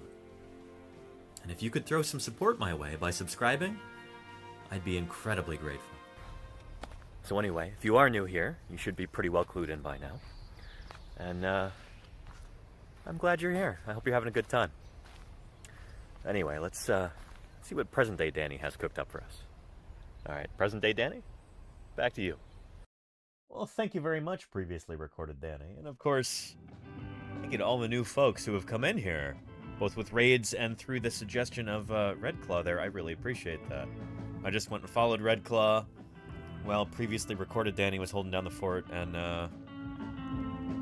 anyway, exciting stuff.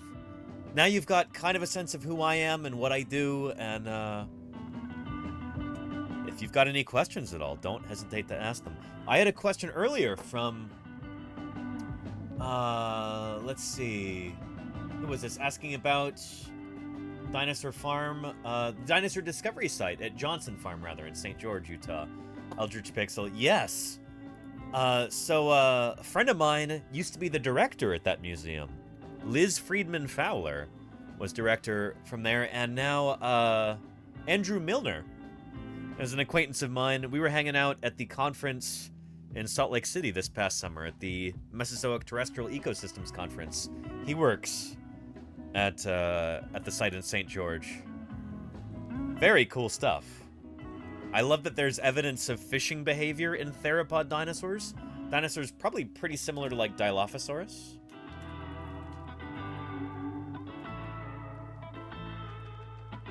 Yeah, here we go.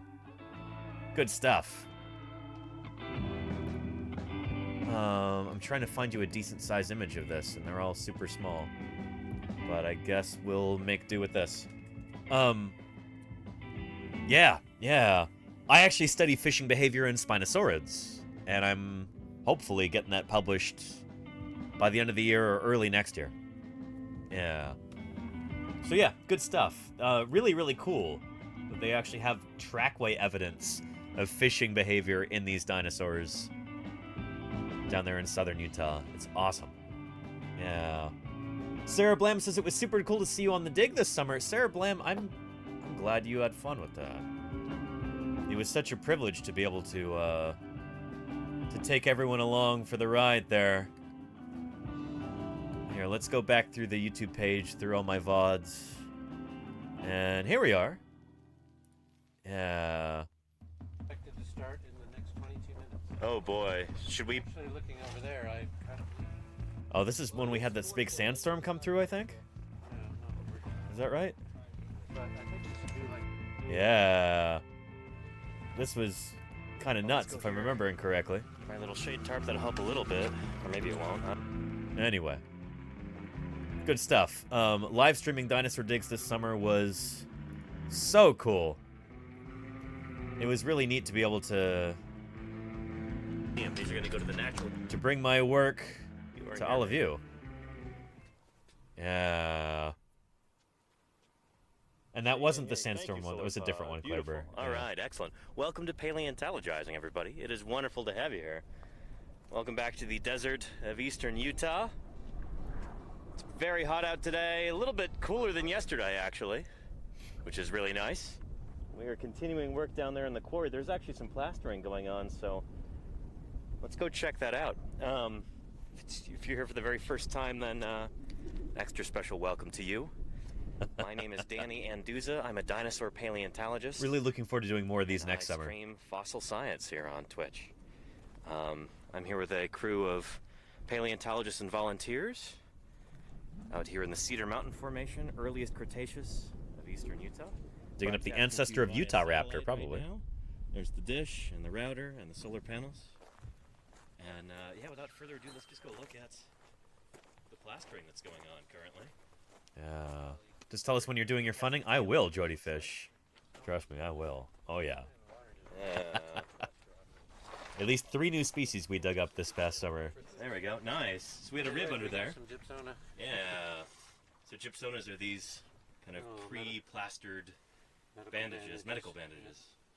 So we put, this is just to protect it as we get ready to pack more rock around it to make a bigger pedestal to do a plaster and burlap jacket.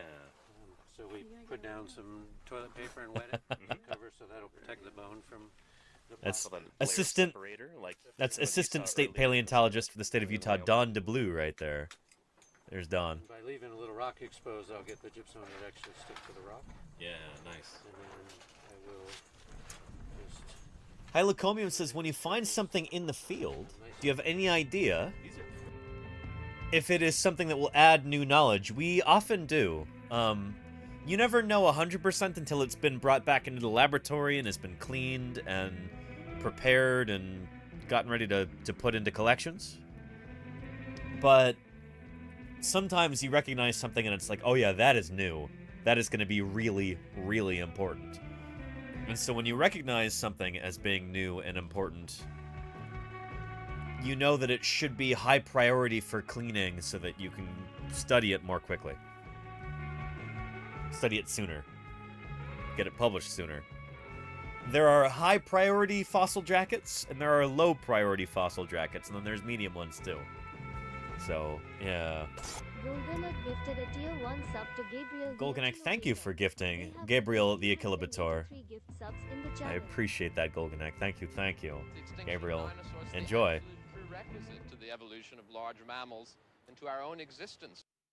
Butt Charity, thank you for the follow. Welcome, welcome. Yeah. A couple of hours ago, Moths, when did you grow up? Very funny, Butt Charity. Welcome to Paleontologizing. It's good to have you here. How are you? Let me know if you've got any fossil questions. Yeah.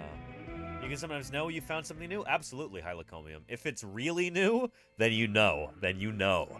Yeah. Yeah. And Eclipse says, how come geologists had to be so confusing when naming types of unconformities? Disconforming, nonconformity, paraconformity. Yeah, different faults were always like, why is this a normal fault as opposed to a slip fault? Eclipse, those always threw me off.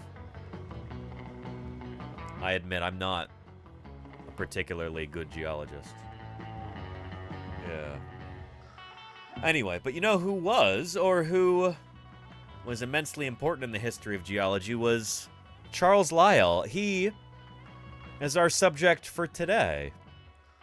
At least it's supposed to be our subject for today. It's his birthday today, November 14th, 1797. So we're talking about Charles Lyell, and we're talking about the history of geology and how he helped shape it through very early discoveries. He's considered one of the founding fathers of Earth science. Domas says, happy birthday, Mr. Rockman. I'm sure he appreciates that. Here, some of you will recognize the narrator from this clip right here. Going to talk about Charles Lyell and the history of the science of geology, how it first kind of got started, thanks to this Scottish... He was a lawyer at first, and then he realized law is boring. I'm going to study rocks.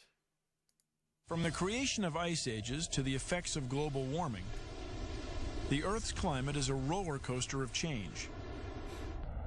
And our next great discovery helped put it all into perspective. Yep.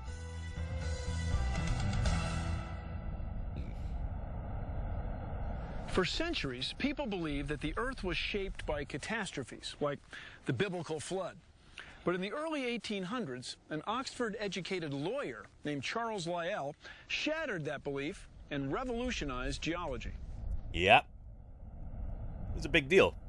Lyell spent years traveling the world, studying an overwhelming number of rock formations and fossil samples. He had a brilliant eye for detail, and piece by piece, he began to see that the rocks told a different story. Earth was shaped like a lemon. No, fail. Earthquakes and floods occasionally affected the planet. The greatest changes were the result of an incredibly slow and natural geological process. Yep. A process driven by wind, water, erosion, and the heating and cooling of the Earth. A record of those changes was contained in the layers of rock. But here was Lyell's most radical insight. The mechanism for that slow process of geological change was time. Yep. Lots of time.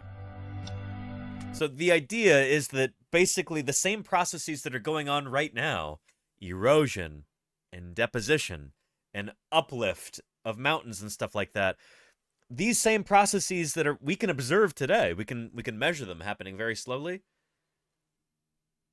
Lyell's insight was like, well, yeah, that's how it goes. Things are slow sometimes. Oftentimes. Most of the time, things are slow. It's not like mountains were poofed into existence magically by leprechauns or goddesses or something like that. They're the results of natural processes. The same processes that we can observe today. That was really Lyell's big insight. This is the real take-home message. And he's like, yeah, these things happen naturally, and we can study them. That might seem like the most obvious idea in the world, but this was a huge deal at the time. This was groundbreaking stuff. Oh, yeah. Yeah. And where is Sid? If we see how knowledge also evolves through generations of work, data, and sacrifice? Yeah. Yeah. Someone like Lyell made sure we see Earth completely differently today, which in turn also opened our eyes on how we see geology of other planets. Respect. Yes, indeed. Where I said, yeah, you get it. Science, that's kind of, in one way, that's how science progresses. As we're building on the knowledge of previous generations. Somebody discovers something, they walk so we can run. You know, we're standing on the shoulders of giants, to mix metaphors here. Giants who could walk so that we could run. I don't know. We're building on what previous generations have discovered. So we're given a tremendous head start there. Because other people figured out some of the basic stuff a long time ago. We can figure out the more complicated stuff. This is how scientific knowledge grows. Generation over generation. Cool stuff. Yeah. The Earth, Lyell argued, was far older than was generally accepted, and he presented proof of his findings in a landmark book called Principles of Geology. Extraordinarily important book. This is one of those books that changed the world. Partly because it, well, shoot, when old Chucky D, I'm sure Bill Nye will mention this in a minute, but when old Charlie Darwin left on that famous British warship named after a dog, the HMS Beagle, he only took a couple of books with him, a few books. This was one of them. And it really kind of opened his eyes to, like, shoot, the Earth is probably a lot older than anybody admits. And this was a hugely important idea. Today, its publication is considered the birth of modern geology. Yep. Sam Bowering is a professor of geology at MIT. I think very important in Lyell's development of thought was a trip to see the volcanoes of Italy and Vesuvius, I believe, in particular, where he actually saw that the mountain was built up of successive flows, and they had some of these had a good idea of when they were erupted because they were historic, and he was able to use that to extrapolate that the volcano itself must be hundreds of thousands of years old. And at the time, talking about hundreds of thousands of years. There were just 5 people in the 1800s who could Charlie's Dragon, yeah. For a directionality. Wait, Captain Fitzroy laid the groundwork for modern weather forecasts? Is that right, Charlie's Dragon? It's not the same as the Earth today. That's nuts. Some secular change has occurred. And this is a debate that geologists have today. Were plate tectonics operating 4.5 billion years ago, or is it something that developed later on in Earth history? Today, many consider Charles Lyell to be the Charles Darwin of geology. In real life, the connection between the two men was significant. Yep. Darwin took the first edition copy of Volume 1 of Lyell's treatise on his cruise with the Beagle. And what he realized from reading this, as he was also simultaneously worrying about evolution, was that here was the solution to evolution. We had limitless time. Lyell's Not discovery limitless, set but off a lot of time. firestorm of interest in determining the true age of the Earth. Until then, most everyone believed that the planet was young. But with the publication of Lyell's seminal book, geologists wanted to know how young. Our next great discovery is apparently in a different video and unrelated to what we're talking about today. So yeah, is this making sense so far? Is it making sense why we're talking about this guy that was born in 1797? Long time ago, but this is important for understanding the history of life on Earth and the history of the Earth itself. You know? And back in the days before core drilling, etc. Exactly, Ali J. Yeah, long before then. Yeah. But yeah, and absolutely good, Gabriel. Good.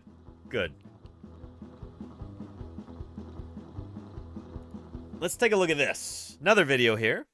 With this guy, you know him. There we are. From 1600 to 1800, European physics and chemistry went through revolutions that made them quantitative or numbers-based. Meanwhile, biology remained with natural history and stuck with observation-based knowledge. But what about... Which a lot of our field is still observation-based because it's much more difficult to quantify complex things like living things. You know, sometimes it's not always helpful to quantify them. Sometimes that can actually lead to some pitfalls. the study of the Earth? In this field, natural philosophers were asking questions like, what's up with the fossils? Are they... Yeah, and what's wrong with... This is not a fossil. This is like they took an Areops here and they just squished it into some clay and then took it out. This is a terrible stock photo. What's going on with this? It looks to me like Areops. Areops fossil. Yeah. Which is like a reptilomorph from... Yeah, that's literally it right there.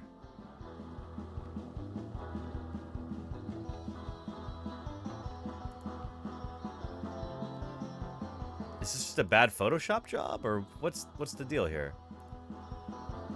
I don't know. Remains of extinct organisms, or are they so-called sports of nature, rocks that just happen Another to look bad like stock living photo. things but don't mean anything? And most importantly, how old is everything?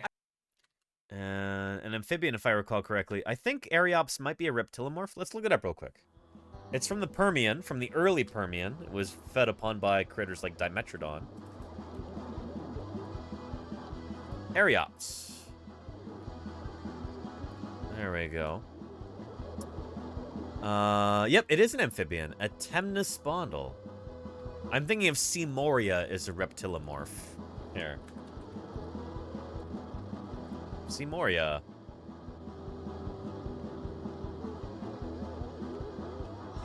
Yeah. There's Seamoria right there. Really famous fossil.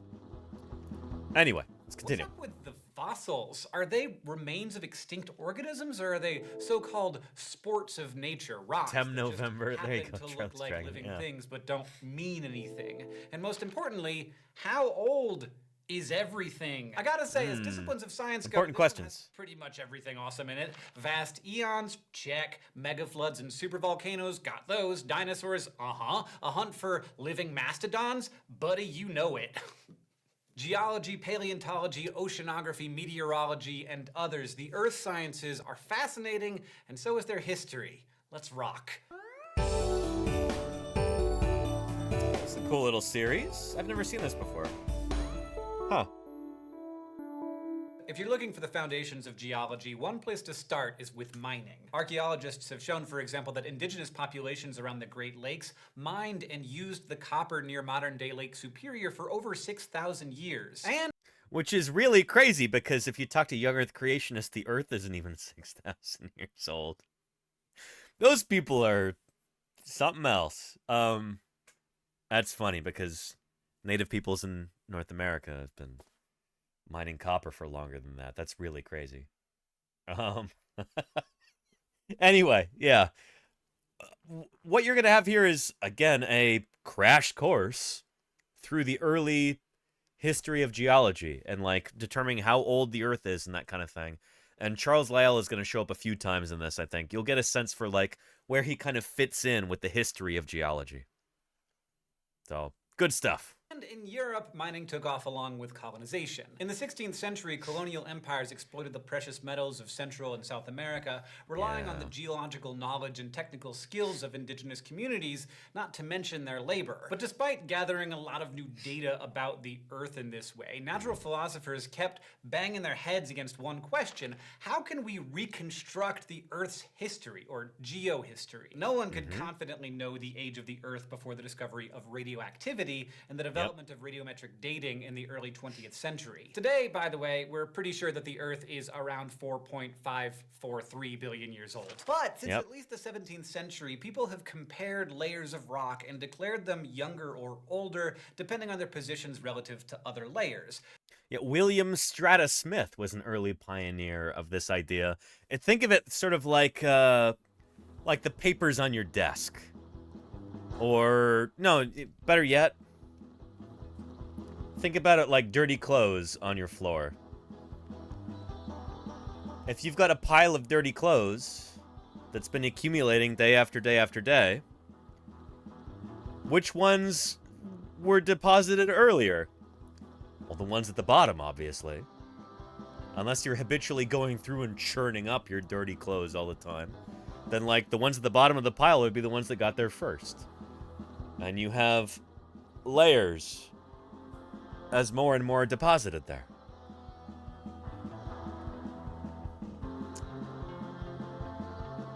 It's the same thing with rocks. Unless the whole thing is flipped, which sometimes does happen, and you can find clues of that, in most cases, the ones at the bottom are the oldest. This is called the law of superposition. And people like William Strata Smith helped determine this. He's another kind of pioneer of geology. Also from the UK at the time. It's very UK-centric, especially like Scotland. Like, early geology was dominated by the Scots, people like Charles Lyell. This was a qualitative or value-based practice. It was hard to date rocks just by looking at them. But this didn't stop people from trying. In 17th century Europe, it was commonplace to believe that the age of the Earth and the age of the human species were about the same. So to know the age of the Earth, historians tried to create a quantitative chronology of human history. This meant comparing all known ancient sources, such as texts from China, Greece, or Babylonia, as well as things like the records of eclipses and comets. All of these events were placed into a detailed chronology, a linear narrative that ran from the creation of the universe. There you go, steal it down. In 1654, Bishop James Ussher, we were talking about this yesterday, and I couldn't find this idea.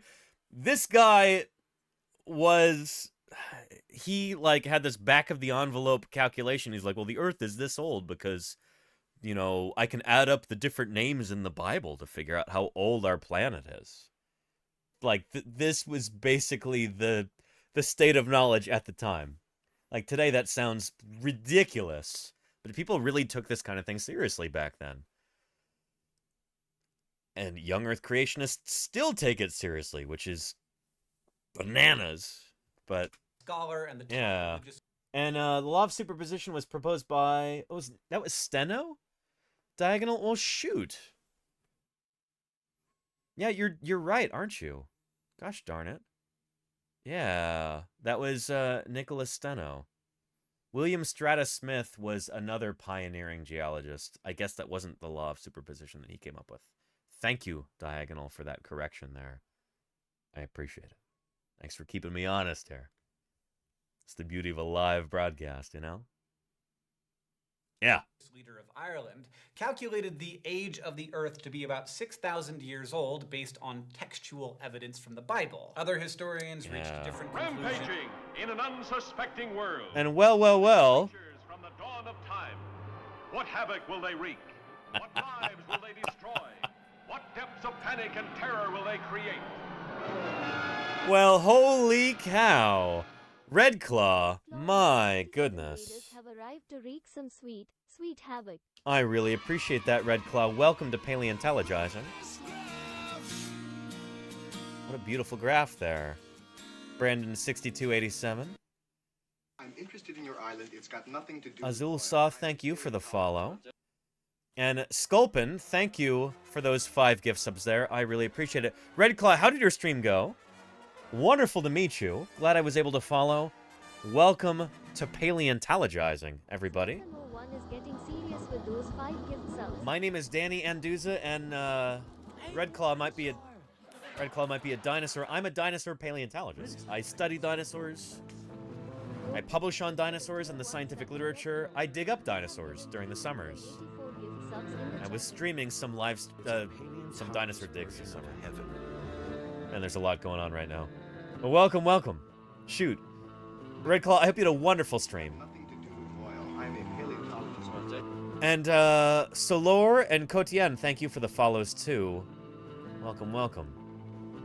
Kaiju Soars, I appreciate you, Kaiju Soars. Howdy, howdy. I'll just give you my message up front. Try not to go extinct. There's my old boss, Jack Horner, from when I worked at Museum of the Rockies in Montana. Alex Stare, thank you for the follow. Welcome, welcome. Can we get another shout out for Red Claw?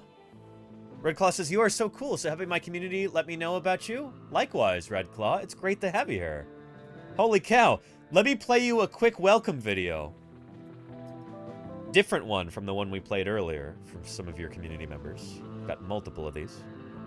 But, yeah, we'll call forth our good friend, previously recorded Danny, to kind of talk a little bit about what this channel is all about, how in the world a paleontologist ended up on Twitch, all that good stuff. So, hang on. Good. He's very eager right now. He's sneaking up behind me right now as we speak. We're going to let him explain this. And I promise you, you are in good hands with old previously recorded Danny. So, previously recorded Danny, it's your time to shine. Well, thanks, present day Danny. Well, if you happen to be new around here, then welcome to Paleontologizing. You may well be wondering to yourself, well, if this is Twitch, then where are the video games? I'm gonna level with you here. I don't really do much in the way of video games. I'm a paleontologist. My name is Danny Anduza, and dinosaurs are my area of study.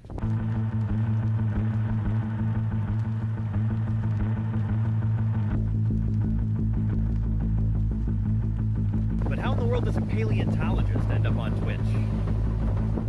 Well, you're about to find out. When I finished high school, I moved to Montana and immediately started work at Museum of the Rockies, which at the time was an unparalleled powerhouse of paleobiology. That program was built by this guy. Famed paleontologist Alan Grant. Well, kind of. You consulted on that movie. I did consult on all those movies. And they said the guy Alan Grant was you. Yes. Yeah, well, fortunately, he didn't get eaten. Meet Jack Horner, the real-life Alan Grant.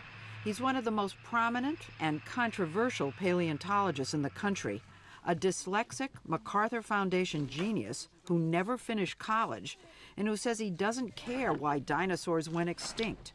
To him, the important part is how they lived.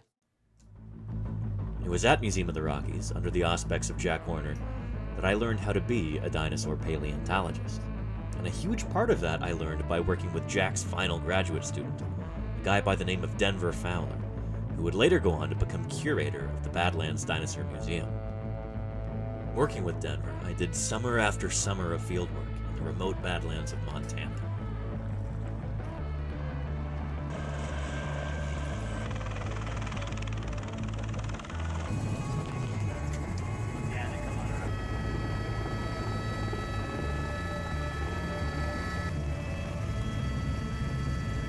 Together, we dug up more dinosaurs than we knew what to do with, at fossil sites numbering in the hundreds. In 2012, I discovered a new species of ceratopsian dinosaur, hopefully soon to be published. The next year, we excavated the world's smallest and youngest Tyrannosaurus rex. Then, we dug up a brand new ankylosaur. Montana's news leader. 5 paleontologists are excavating what looks to likely be a new species of armored dinosaur. So we found its head, we found parts of its armor and plates, and so it should be a new species. Not bad, right? Well, anyway, much like my fieldwork, my research also focuses on dinosaurs. For example, here's Triarchunkus, the last of the Alvarezsaurs, just published in July of 2020. One of my current projects focuses on Spinosaurids. I can't really talk too much about that until it's a little bit closer to publication, so stay tuned for that. Anyway, let's get back to how I ended up on Twitch. A couple years ago, things in Montana were declining rapidly, so I picked up and moved on to greener pastures. I'm so glad I did. And with that new perspective, I also realized that I have very little patience with the soul-crushing bureaucracy within academia. So for the time being anyway, I decided to take my career in a slightly different direction. I got hired for a job in early childhood education. As a teacher, I get to have a positive impact on kids' lives and help them find a passion for science. Then, when COVID-19 showed up, the school had to close. But that didn't stop the teaching or the learning. We just moved online. All right, friends. So we're going to be looking at a book in a little bit, but I thought we'd start off with a song. 3, 2, 1. Oh, give me a home where the hadrosaurs roamed, where triceratops bellowed and grazed, where erosion uncovers bones we seek to discover, for to strike the whole world amazed. Home, home, home on the range, where the deer and the antelope play, where sails always heard a discouraging word, and the skies are not cloudy all day.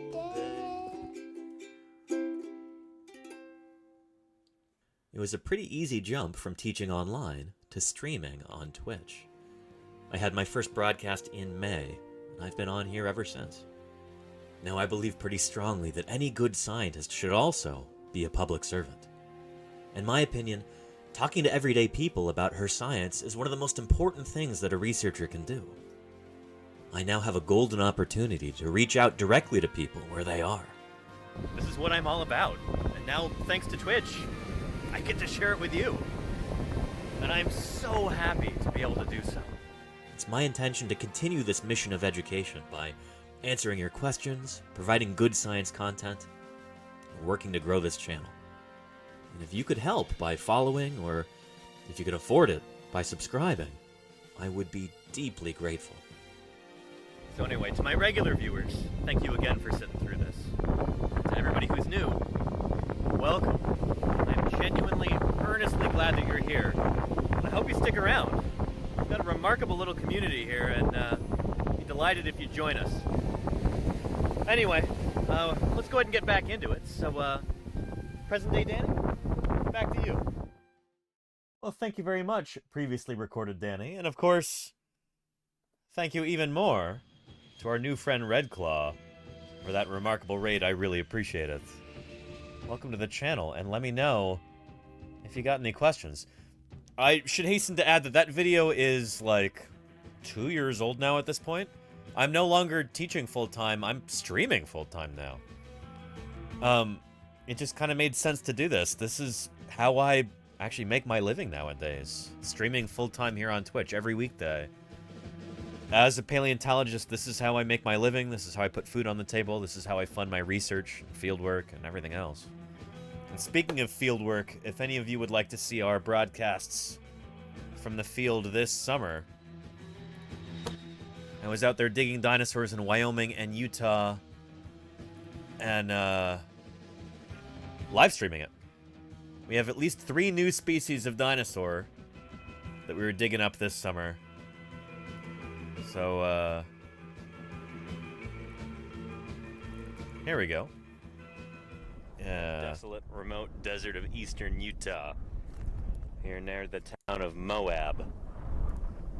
It's, a delightful 96 degrees, something like that, I'm guessing. So much cooler than it has been. Much cooler than it was. You're digging up some more dinosaurs, and you are along for the ride, so buckle up, everybody. Yeah, good stuff. Get into the quarry later. Picking up dinosaurs there. So they took the money. There's paleontologist Jim Kirkland right there. He discovered and named a Utah raptor. A research trip to Drumheller. Nice. The ROM. Uh-huh. National Museum of Canada and the AM&H. Uh-huh. So anyway, this is the sort of thing I do. It's not summer right now, so I'm not in the field, but... The field is narrow to what we understand. Matt RX, thank you for the follow. Understanding to try and take in the universe. I appreciate it. Welcome, welcome. It's good to have you here. And Mr. Gharial. That's an animal near and dear to my heart, the gharial, the Indian slender-snouted fish-eating crocodilian. Gavialis gengeticus. Mr. Gharial, thank you for the follow. Version of heaven. And thank you, Lady Fiend, for the follow. Welcome, welcome. It's great to have you here. Yeah. So yeah, anyway, thank you so much, Redclaw. I hope you had a wonderful stream, and thank you for bringing everybody here. Redclaw says, you are so cool. I appreciate that, Redclaw. I really do. I'm so happy I got to meet you, too. Welcome, welcome. Yeah. Somebody was also asking about 3D prints. So almost all of the fossils that I have here in my office are 3D printed replicas. As we always say on this channel about important fossil specimens, they don't belong in some jabroni's office. Where do they belong? That belongs in a museum. And I'm not currently streaming from a museum, so these are 3D printed replicas here. And I'm working on, well, kind of a weird one right now. And hang on, let me get the camera working. Cross your fingers that it... There we go. Good. I'm actually printing Waterhouse Hawkins' early reproduction of Megalosaurus right now. I have the back half of it here completed. 70-million-year-old dinosaur eggs, and they're perfectly preserved. Hazanku. You are a weird one, Danny. But that's why we love you. It's better than being normal, Hazanku. Thank you for the 20 months of support. Holy cow, thank you for that. And this is a weird one, too. So, Megalosaurus today, we now recognize it didn't look anything like this, but the importance is... Well, it's important to show how much dinosaur science has changed. Hawkins... Megalosaurus, here we go. This is the model that I'm currently printing. This is what people like Waterhouse Hawkins thought Megalosaurus looked like back when there was just a handful of bones.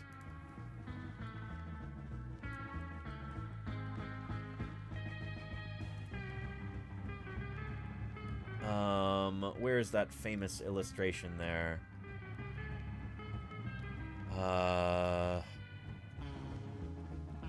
Bones illustration. Well, okay. That's not too bad. That's what Megalosaurus was thought to have looked like back then when they just had a handful of bones, and that's now what we understand Megalosaurus looked like underneath. Now that we actually know what theropod dinosaurs would have looked like, now that we've got more complete skeletons. But back in the day, they only had a few bones. And so it's... Yeah, this is basically what they were working with back then. Just a small handful of bones to create something that looked like this. These are the original bones there at Oxford, I believe. Here is the jaw of Megalosaurus. Right here, this is like one of the most informative parts that they had. This is my 3D printed copy of the original Megalosaurus dentary right there. So yeah. Yeah. That's what we're working on printing right now, is this old reconstruction of Megalosaurus. Because it's informative to be able to talk about how our perception of dinosaurs has changed over the years with more and more fossil evidence. I happen to have the Iguanodon model from the same time right here, and that is, it's nowadays we recognize this is completely wrong, but it's cool to be able to talk about these things, you know? So yeah. The old Crystal Palace dinosaurs, indeed. That's exactly what this is. Ali Exter, yeah. And you remember that Kaijusaurus? Good stuff. Yeah. And Gabrielle says, usually the best way to get the best art is to specifically ask for paleo art of the animal. That's how to get the best result. Okay. I'm assuming that message is targeted at someone else, but thank you, Gabriel. I'm trying to show you antiquated art of this critter, you know? But yeah. And Kaijusaurus, I remember a book about this iguanodon that had people eating in a statue. Was it this book, Kaiju? Was it this book right here? The Dinosaurs of Waterhouse Hawkins? One of the reasons I'm printing this model is we're gonna have a big celebration about this because I showed this yesterday, but I'll show it again because it's cool.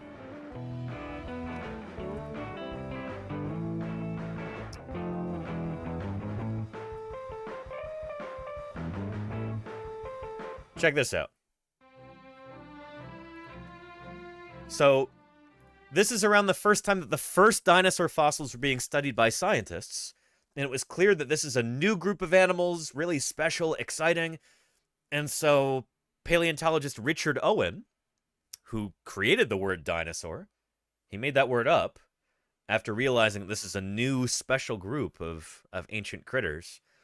He commissioned these marvelous statues to be made. They didn't really know what dinosaurs looked like at the time because they had very, very limited fossil material.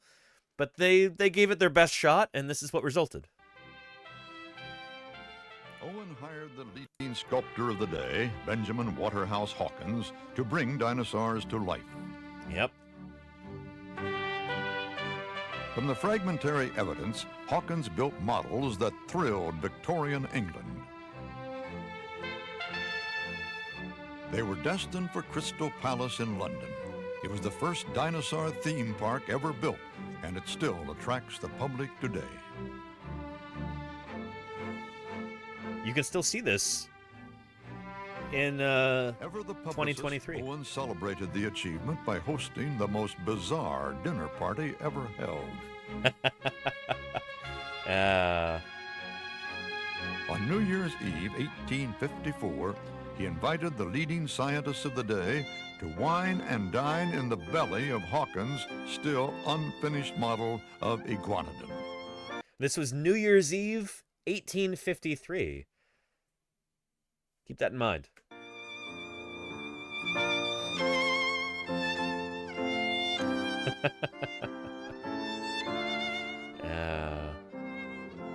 Through an alcoholic haze, the world's most eminent scholars could now picture prehistory in all its terrifying glory. Celebrating like kings. Yes, indeed, Kaijusaurus. There's the Megalosaurus there, the one that I'm printing currently. Hylaeosaurus right there.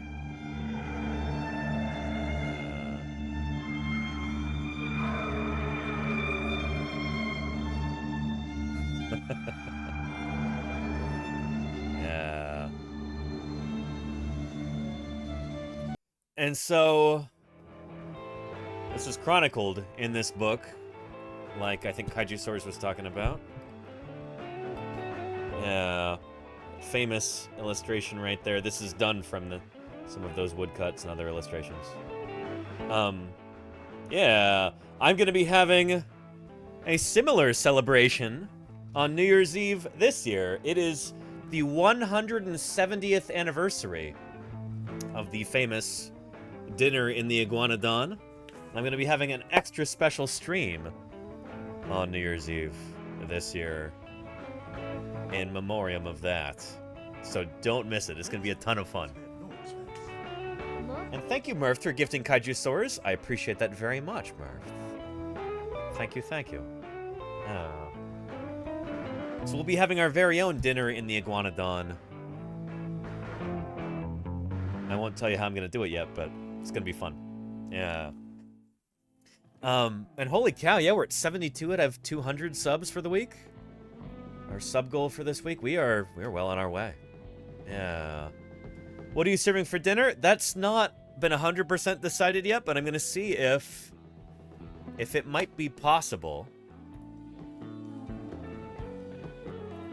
to do a reproduction of, here we go. This right here. Ever since I was a little kid, I have loved dinosaurs, from Dino and the me too. Flintstones to Jurassic Park. But my love of dinosaurs pales in comparison with that of a group of Victorian scientists who once dined inside of an iguanodon. And while I tell you exactly why There you that go, happened, Gamers Tavern Show, I'm yep. going to be making salmi de perdrix, or partridge salmi, which was served at that reptilian repast. So, yeah, I'm going to talk to my good friend Lordy about this. She is a professional, well, she's trained professionally as a chef and a baker, and we're going to be looking through the original menu, because the menu from this time actually survives. I believe it's right here. Or wonderful Victorian molds like this, so I can make some of those fantastic desserts. Yeah. But for this episode, I figured since it was dining in a dinosaur, I would dine on some of the dinosaur's descendants, and that is by making fowl. Luckily, the menu I'm glad that he recognizes the number birds of are dinosaurs, fowl yeah. dishes, including roasted snipe, pheasant, and woodcock, as well as salmi de perdrix or partridge salmi. And it is a popular dish even today in French cuisine.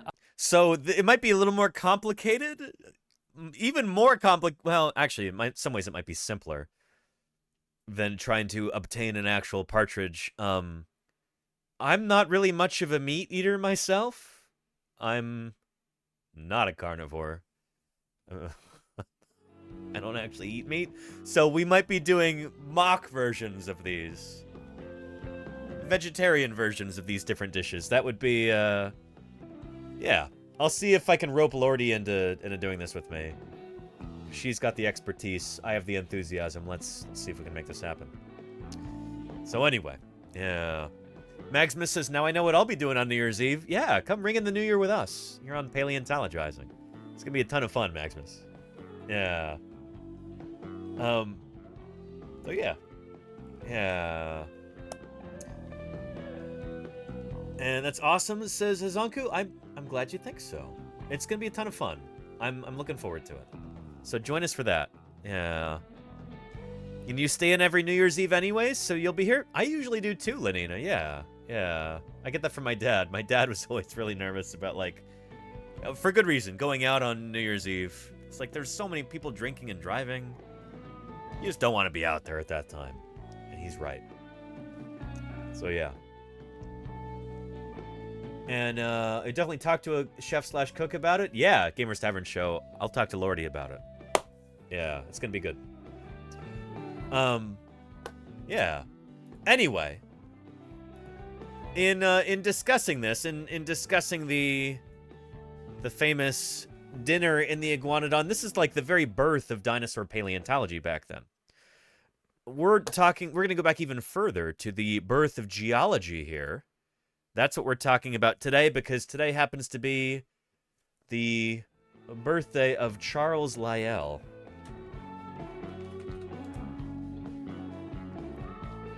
Often called the father of modern geology.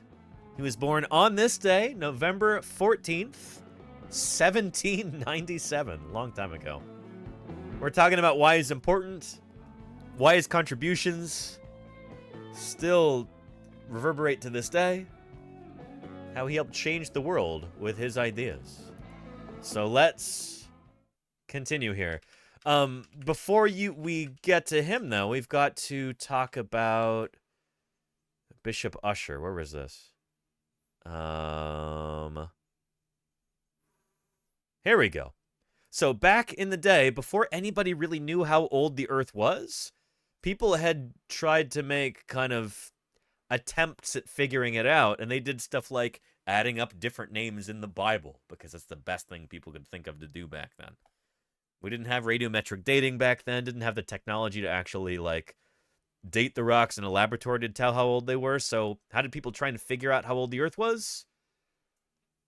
They checked the Bible. Placed into a detailed chronology, a linear narrative that ran from the creation of the universe to the present. In 1654, Bishop James Ussher, There we go. a scholar and the top religious leader of Ireland, calculated the age of the Earth to be about 6,000 years old based on textual evidence from the Bible. Other historians reached different conclusions and argued over the reliability of different sources, but in general, they reached a date for the beginning of time somewhere around 4000 BCE. By the late... Which today we recognize is completely bonkers, way off by several orders of magnitude, but, you know, this is what they had at the time. Yeah. Species Dominus is watching modern avians, chickens. I wonder what gives a window into dinosaur behavior. Oh, it does. Oh, man. We're going to be talking about that later this week. Species Domina. Yes. Especially as we get ready for Thanksgiving. We're going to have some really cool birds are dinosaurs streams before Thanksgiving this year here in the States. So, yeah. Yeah, we'll be talking about that. Shoot. Let me just give you a little taste.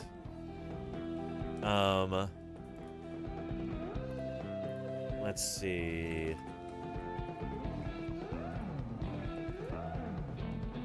Here we go.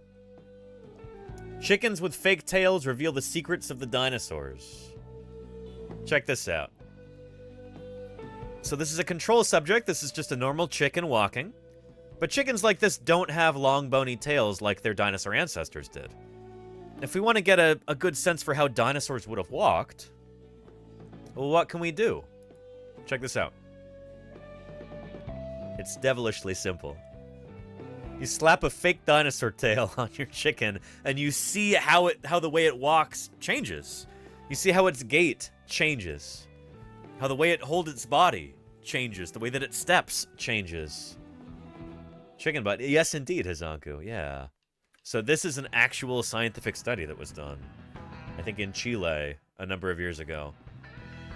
Cool stuff, right? Yeah. It changed its gait completely. Yeah. Yeah. So we'll be talking about this and a bunch of other stuff. Here, somebody pull up the turkey command if it's not... Oh, there it is. You already got it, Lenina. Thank you. There we are. This is an infographic that I put together a couple years ago about how your Thanksgiving turkey literally is a dinosaur. So I did the illustrations and I wrote the text for this. Slapped it all together. You can print this out and share it with your friends and family. Or with strangers on the bus or whatever. You know? But your Thanksgiving turkey is literally a dinosaur. Birds are all dinosaurs. They evolved from a dinosaur ancestor. They're the last living dinosaurs, the only ones that survived that asteroid impact 66 million years ago. So, yeah. So there's a turkey skeleton and a velociraptor skeleton right there. And the text highlights all of these. They're not just similarities. Similarities is selling it short. These are what we call homologies.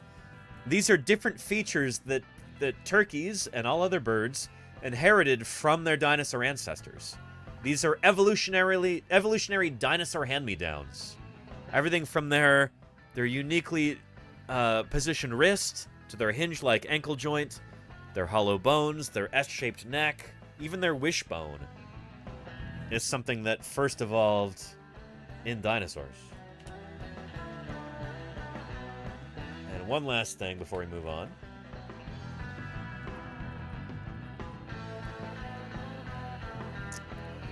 There we go. Let me find the wishbone clip.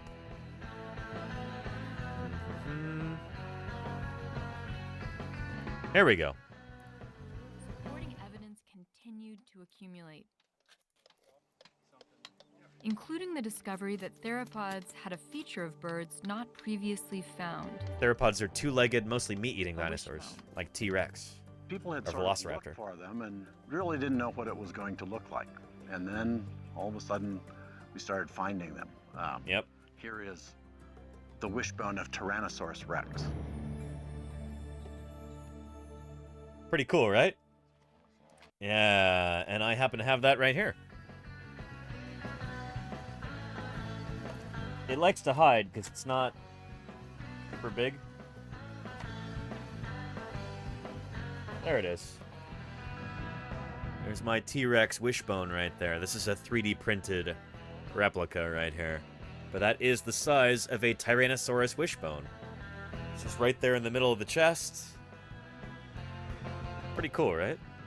Yeah. These are the fused clavicles, the fused collarbones of a T-Rex, forming a wishbone like that. Turns out all theropod dinosaurs have this. Pretty neat, right? Yeah. So yeah, yeah. But yeah, back to the bishop.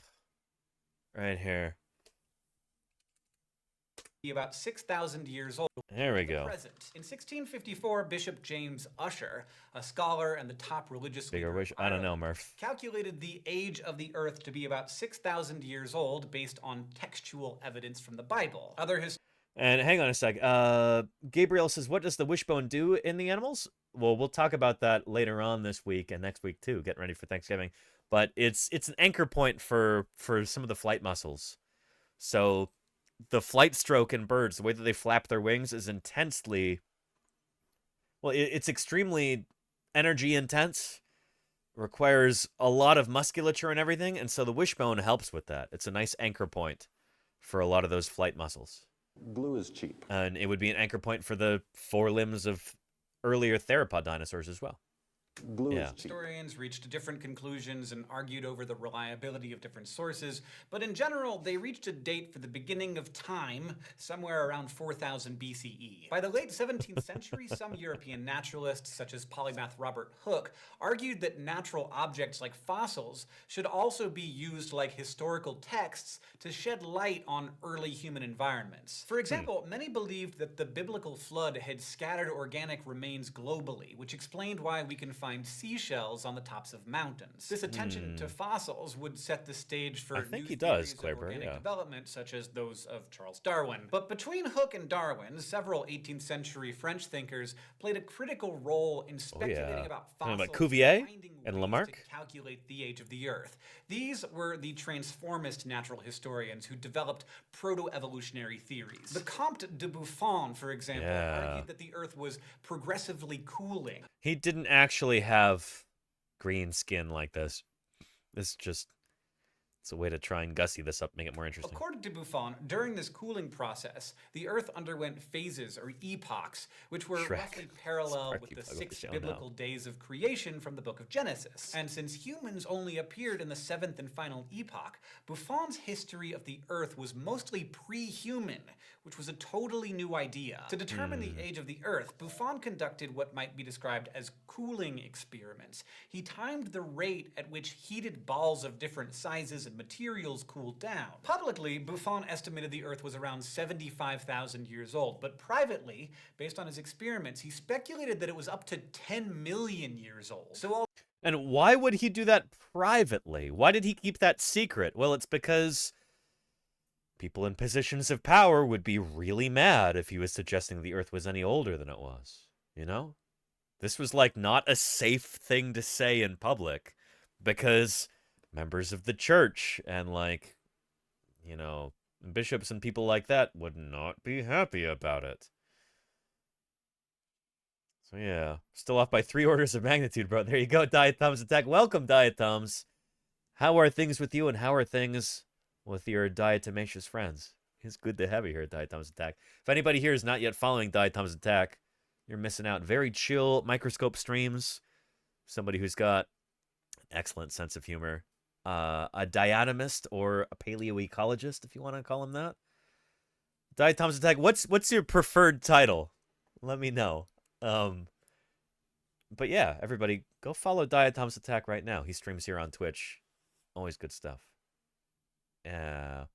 Steely Dan says he didn't want to get Galileo'd. Yeah, this is Buffon.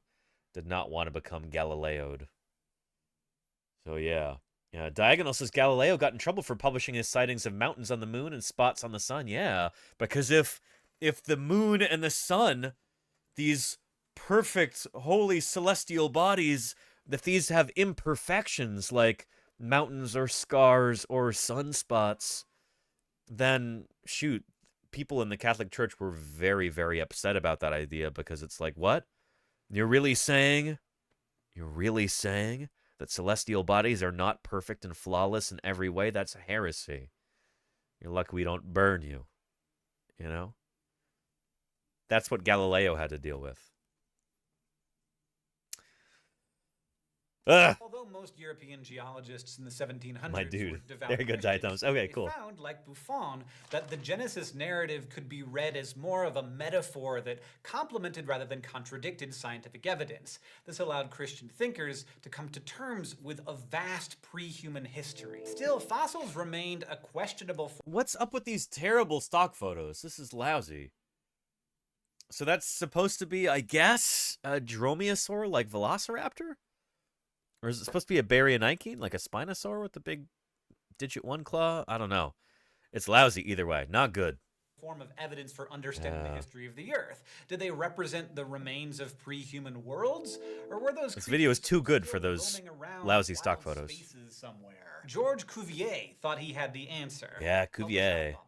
Cuvier argued that each epoch of Earth's history had its own distinctive flora and fauna, and these epochs were separated by global catastrophes such as tsunamis, meteorites, or earthquakes. Life forms did not persist after the catastrophe, he thought. They went extinct. Did he actually talk about meteorites? He called this theory catastrophism, and according to it, fossils reveal a linear sequence which can be used to reconstruct the Earth's past. This wasn't a new idea. In 1696, for example, William Thompson, Texas. If only we had photos of actual fossils. If only we had the technology for that as paleontologists, you know? But alas, we do not. No one's ever been able to take a picture of a fossil. They move too fast, you know? Yeah, it's not like any of us have real fossils here in our offices, like this 50-million-year-old Eocene fish from the Green River Formation of Wyoming, you know? Impossible. See how the camera doesn't even pick it up? Our technology is not advanced enough.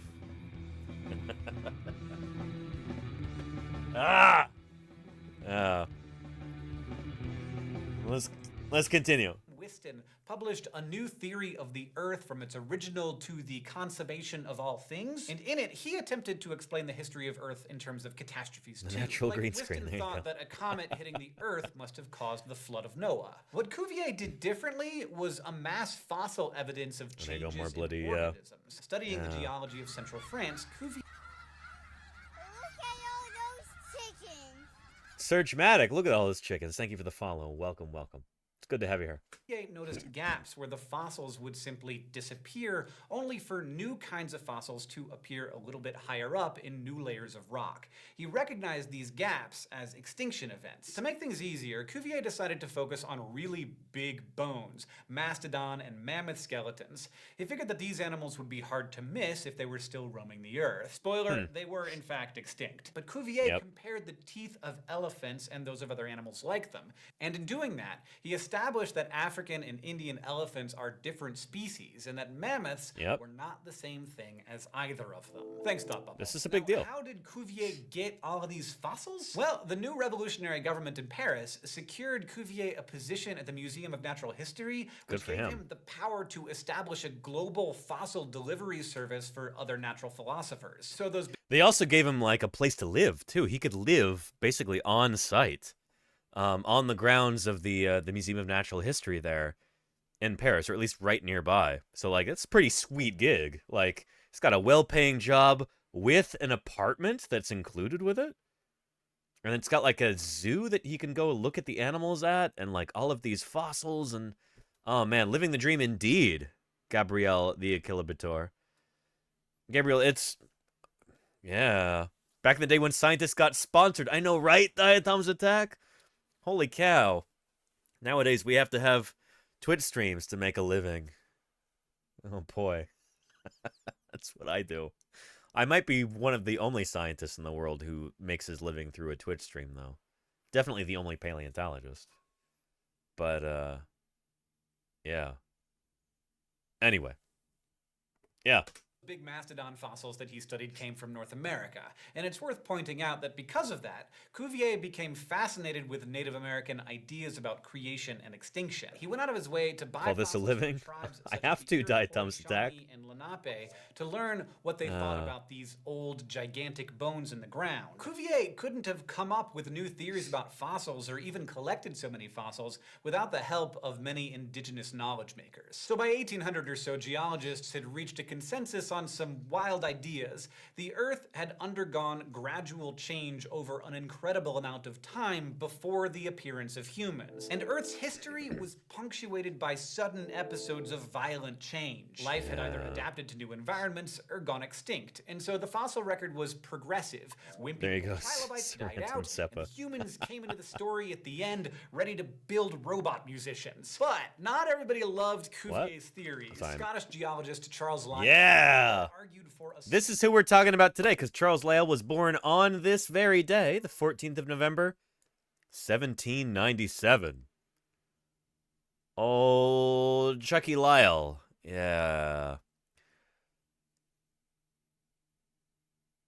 Good stuff. Let's get rid of these tabs.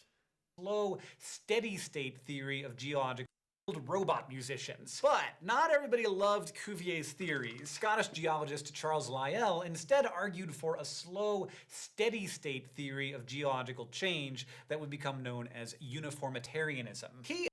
So that's a long word, but basically the idea is the processes that we can observe today are the same processes that happened yesterday and the day before and way back into the distant past of our planet Earth. The idea is that the present is the key to the past. And that mountains and stuff like that didn't form by some sort of magical or supernatural or like catastrophic means. You know, a lot of it is just slow accretion over time. It's, well, not accretion in the case of mountains, but like, you know, orogeny, like slow mountain building over time. Mountains slowly rise bit by little bit. And if they rise more quickly than they erode, then, you know, then they tend to rise over time. If they erode more quickly, then they don't really go anywhere. But yeah, it wasn't like in Fantasia. There you go, more bloody. Yes, yes. And Diatom's Attack says the fight between gradualism and catastrophism is an interesting one. It is. Yeah. In some ways, the concept of catastrophism isn't completely wrong, but the way they applied it was completely wrong. Yes, Diatom's Attack. In fact, we were talking about this a little while ago with, yeah.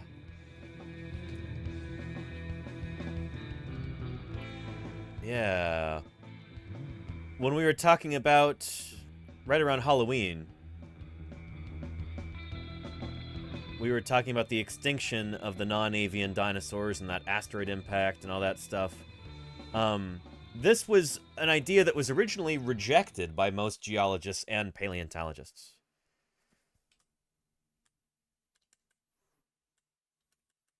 Here we go. Yeah. 20 times faster than a bullet, heating the air to several times the temperature of the sun. Asteroid hits. At impact, the energy released would be equal to about 100 million nuclear bombs exploding at once. This is giving you a basic background on this. You get the idea. You know how it goes. A huge mass of pulverized debris would have been blasted into space, some of it orbiting the Earth before raining back down. The debris may have blocked out the sun for months. Photosynthesis would have stopped. Plants, plant eaters, and then meat eaters would have died. This was the asteroid impact hypothesis for how the Mesozoic era ended. Yep. A big idea that was just too big for some. So this is the thing, is that like in geology for a long time, we've realized that, you know, all this stuff about catastrophism and global floods and stuff like that, it's like that's not supported by the evidence. And geoscientists were really comfortable with this idea of things just kind of happening gradually over time. And so this new idea that like the end of the age of dinosaurs occurred because of a gigantic space rock hitting the Earth And this just like didn't gel with that idea. It's like, that sounds like catastrophism. I thought we were done with this. You know, we were putting behind us all of these like supernatural ideas about, you know, Noah's flood and everything. And here you've come up with this. Like, this sounds too wild. So a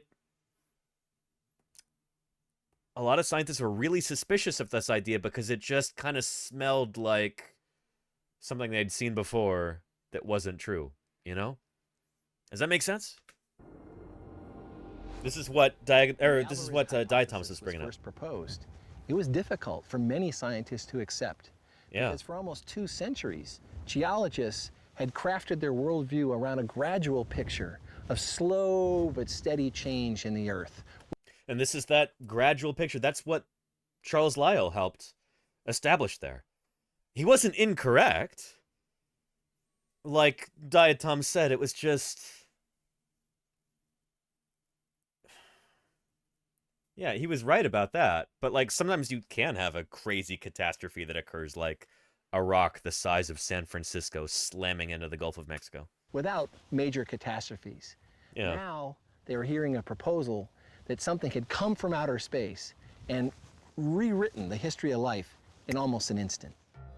Louis Alvarez got very frustrated when the paleontologists didn't say, "Yes, sir, thank you for solving our problem."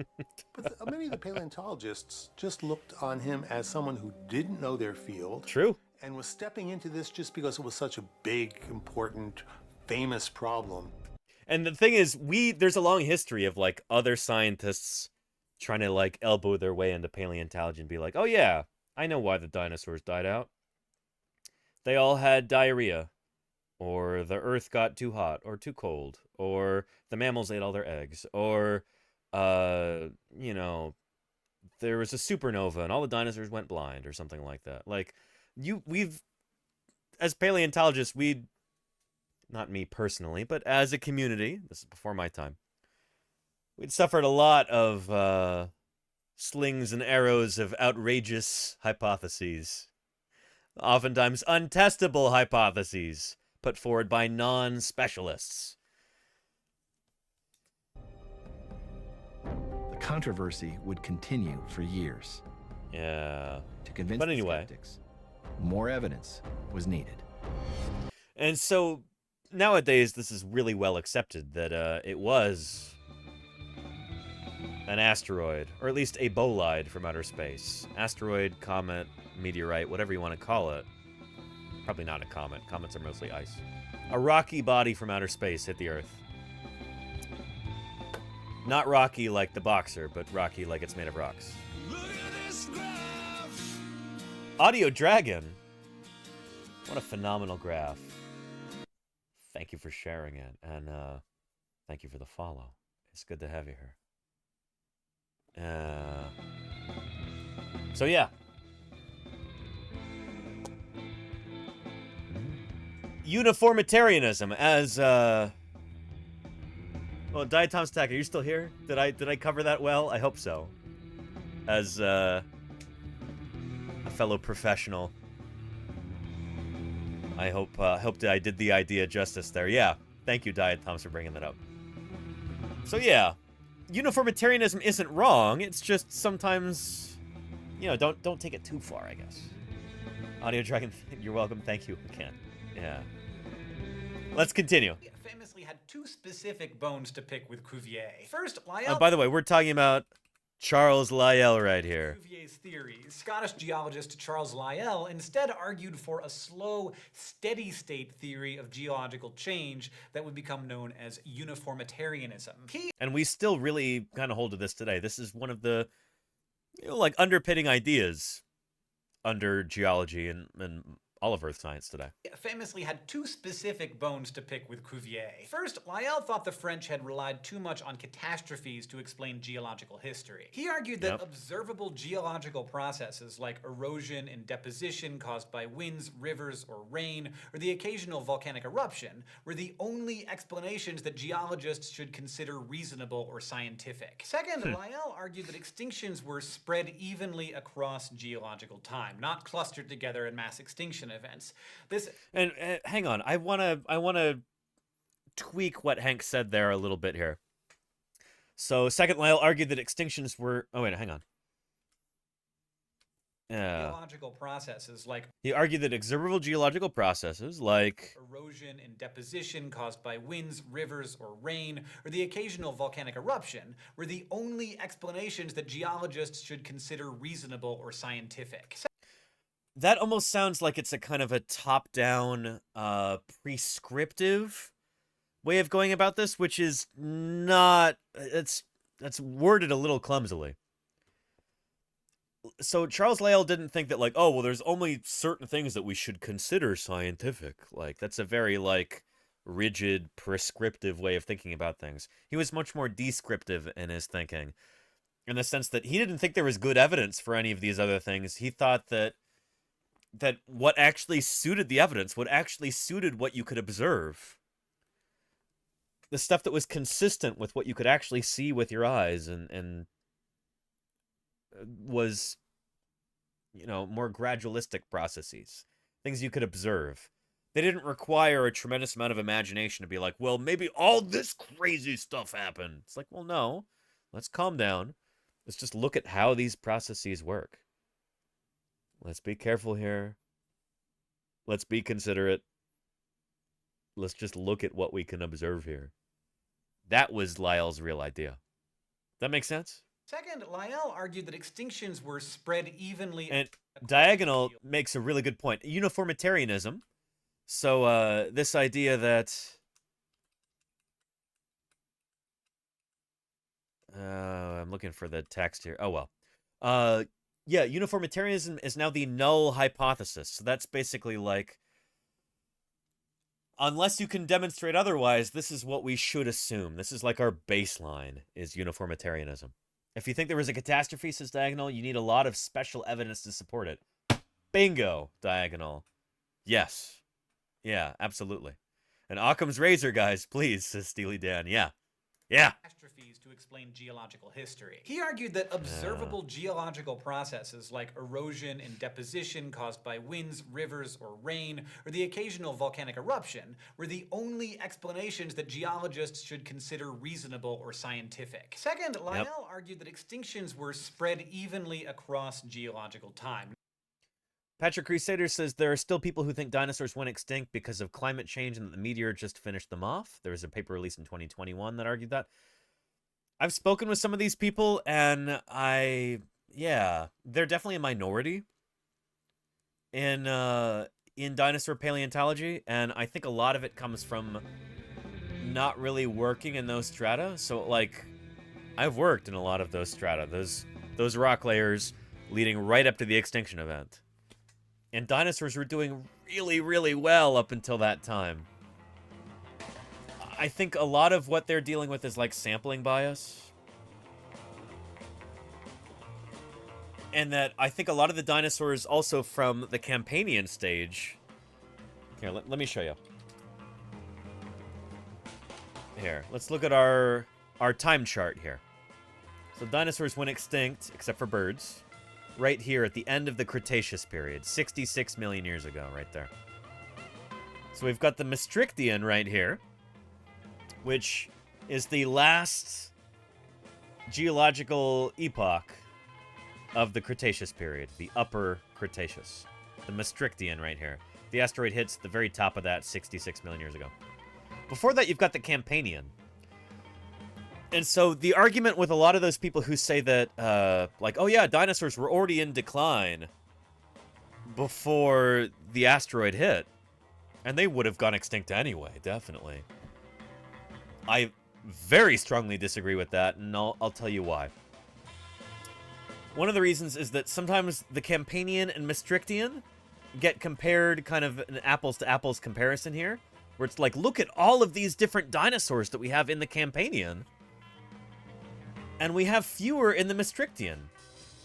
Fewer genera in the Maastrichtian than we have in the Campanian. Fewer species in the Maastrichtian than in the Campanian. But as you can see right here, the Campanian is twice as long. You've got lots and lots of species evolving, and some of them going extinct, and new species emerging during the Campanian. It's twice as long, so if you're just doing species count, of course you're going to have more dinosaurs during the Campanian. than the Maastrichtian. So that's a huge part of it right there. Of course it's going to look like they're in decline, because if you're comparing oranges to apples, you know, it would make a lot more sense if you're only comparing the second half of the Campanian to the Maastrichtian. Maybe. But also, we've got a lot more places where the Campanian is exposed in, say, North America. Like, you've got the Campanian in places like... Well, like I was digging in this summer in Wyoming. You've got it in Utah. You've got it in New Mexico. You've got it in Colorado. You've got it all over the place in Canada. Holy cow, is it everywhere in Canada. The Horseshoe Canyon Formation, and the Dinosaur Park Formation, and the Old Man Formation. All over Montana as well. You've got tons and tons of Campanian exposures. The Maastrichtian is much more difficult to find. We don't have as many people digging in the Maastrichtian, so of course they're going to have fewer dinosaurs. But also, the Maastrichtian tends to be... The stuff that we do have is really, really well studied. Maybe because there's not as much to study. It could be more intensely studied. And so we've realized that a lot of the dinosaurs in the Maastrichtian...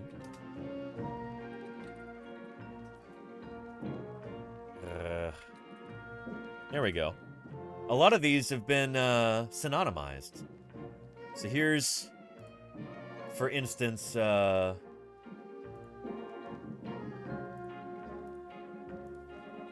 Dracorex, Stygimoloch, and Pachycephalosaurus. We used to think these were 3 different dinosaurs. All in the Maastrichtian. Now we recognize these are all the same animal, it seems. Ontogeny. Ontogeny, there you go, Claire Burr, yeah. Yeah, ontogenetic change. So basically, these are just different growth stages of the same animal. And so you've had their numbers reduced.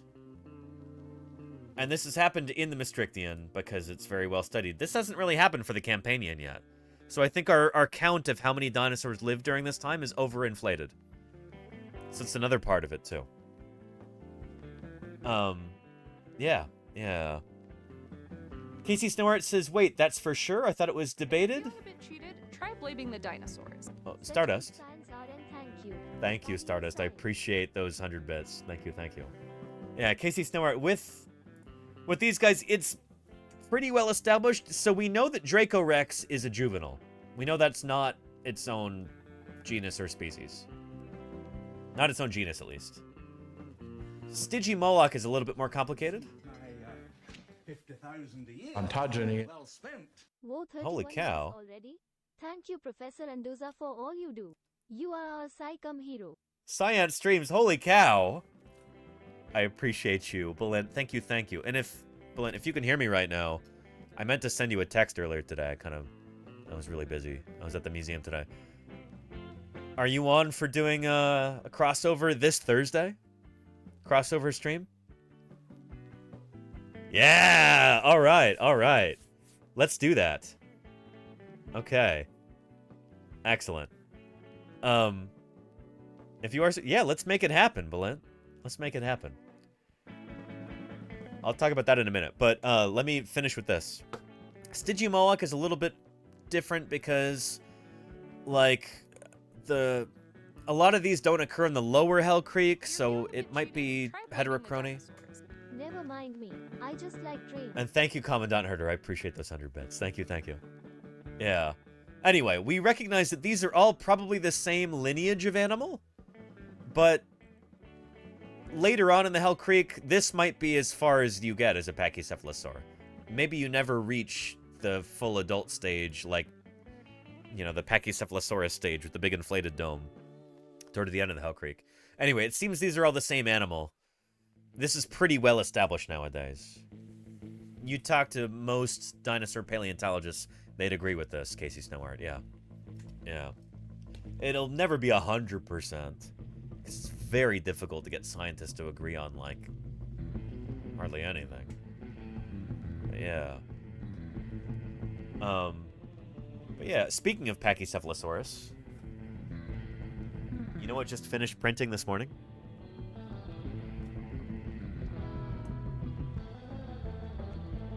This is my big project. last week, printing a life-size Pachycephalosaurus skull. So far, only half of it is assembled. We've got the other pieces for the whole other side. Maybe we'll put those together tomorrow. So, yeah. Very excited about that. So we'll do this tomorrow. We don't have time for it today. I don't think. We gotta continue with some of this stuff. Yeah.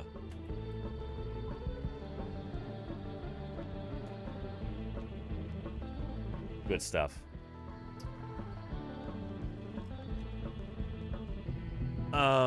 Yeah.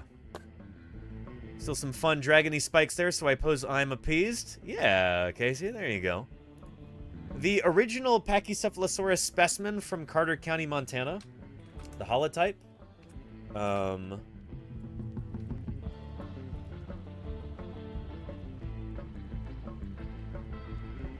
Carter County. Let's see if that helps. Yeah, this one right here, where it's got the really, really resorbed spikes on the back. This might be like a super mature individual where those spikes have almost completely resorbed. Yeah. And that might only really happen in the lower Hell Creek Formation. It might be that, you know, later on in ontogeny, or later on in time, the spikes don't resorb as fully. So they'll look much more like that middle one right there. At the bottom. Yeah. And Nova Silence Twitch, thank you for the 300 bits. I appreciate that. We got a hype train going here. Beautiful. Well, we've got a little less than 2 minutes to try and get to a level 2 here. Let's see if we can get there. I'm really hoping we can make our sub goal this week. My car got broken into yesterday, and the back window was smashed. It's gonna be like $350 to get that repaired. Thank you, Birds of Dead On, for the 100 bits. I appreciate that very much. Thank you. So yeah. Anyway, yeah. And thank you for the heart, Mild Mo. And more bloody, yeah. Yeah. When I move, it looks like I'm gonna be moving around the beginning of December. First week of December. Katatoon, thank you for that gift sub. Appreciate that. It looks like I might be able to park my car in a garage, which would be really, really nice. So yeah, I have to park it on the street right now. And people love breaking into cars in my neighborhood, so yeah. Where were we? We were talking about Charles Lyell and geologic time and all that good stuff. Why don't we get back into that? Shall we? There we go. Yeah. The only explanations that observable geological processes like erosion and deposition caused by winds, rivers, or rain, or the occasional volcanic eruption were the only explanations that geologists should consider reasonable or scientific. Second, Lyell argued that a trampoline fell out of the sky and hit the front of your car, Sparky Pugwash? I suppose it could have been worse, you know? At least the trampoline is bouncy.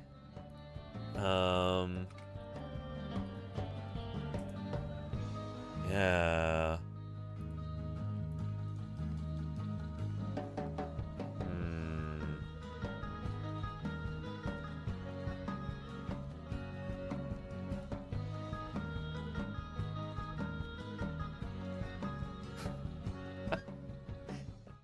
I don't remember the rest of this episode. Maybe it wasn't very good, but anyway, it could have been worse. Mommy needs some quiet right now. What the hell is that? It looks like a sturgeon. But where did it come from? Normal. Nie calm down.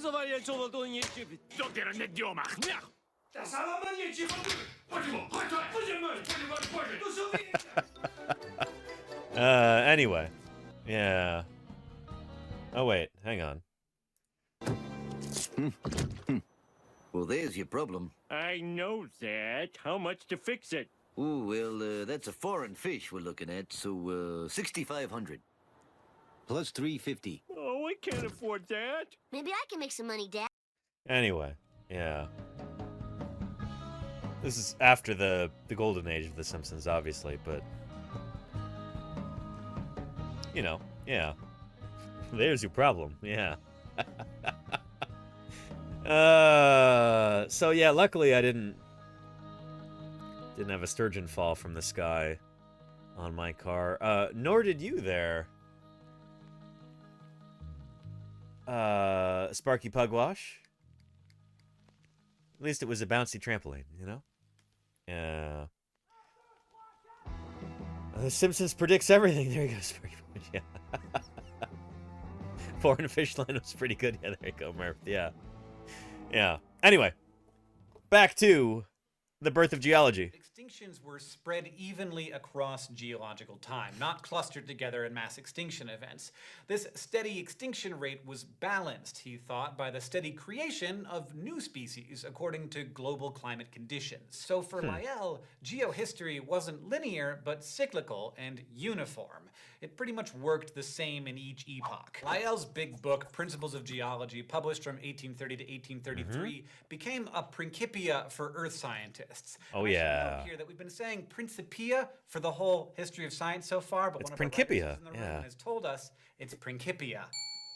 In Principles of Geology, he argued that the Earth is immensely old, and that, as he put it, the present is the key to the past. The debate between catastrophism and uniformitarianism would go on for a long time, but while Lyell's position on extinctions was dismissed by older geologists as too extreme, his emphasis on the power of gradual change inspired many younger scientists. One of them was Charles Darwin, who read Yeah. Lyell's books and Old later Chucky D. friend.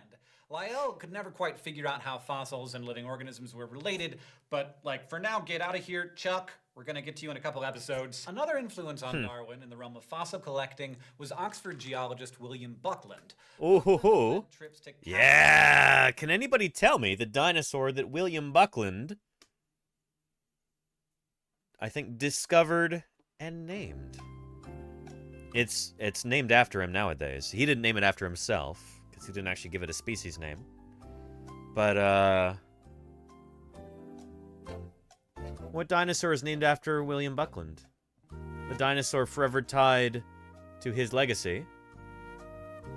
Not Buckosaurus. Tommy Plodicus. Not Bucklandosaurus. No, Rousey, no. Mayor Space, no. Think you might be working on one right now? Yes, indeed, Claire Burr. Holy cow. There you go. Megalosaurus. Bucklandi.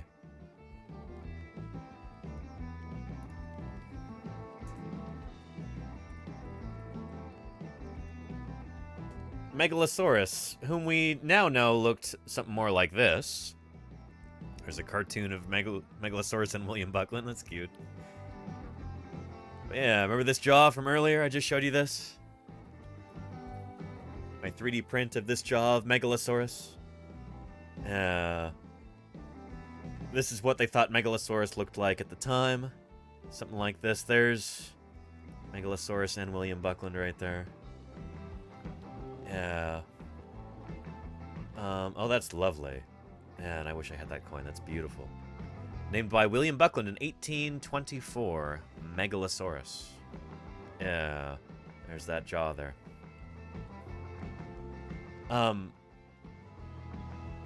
Nowadays we know it looked like this. But yeah. William Buckland. Yeah. Caverns and abandoned mines where he found remains like cave bear bones from the Pleistocene. For evidence of even more ancient life, we turn to English paleontologist Mary Anning. Anning walked the beaches after storms Oh, yeah. and excavate fossils. And those of you who have followed this channel for a long time know that I've got a big historical crush on Mary Anning. That's not even appropriate to... No. Respect her as a colleague and a scientist, a pioneer in her, in our field. She's often called the mother of paleontology. And we always have a big birthday celebration for Mary Anning every May. Her birthday is May when? Mary Anning. May 21st. There we go. Yeah. Mary Anning. Sometimes called the founding mother of paleontology. She sells seashells by the seashore. There's a statue of her in Lyme Regis in the south of England that you can visit today. Very, very cool.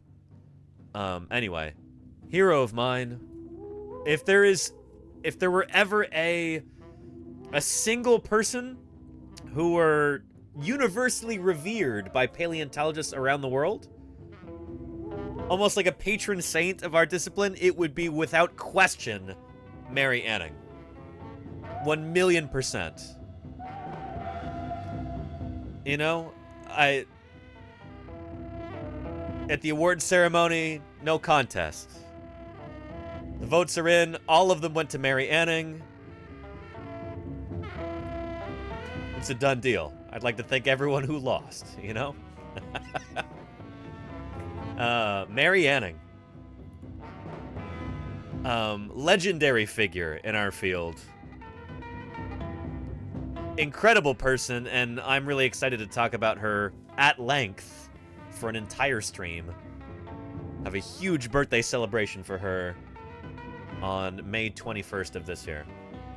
Which, or May 21st of next year. Let's see. March, April, May. The 21st will be a Tuesday next year. Excellent.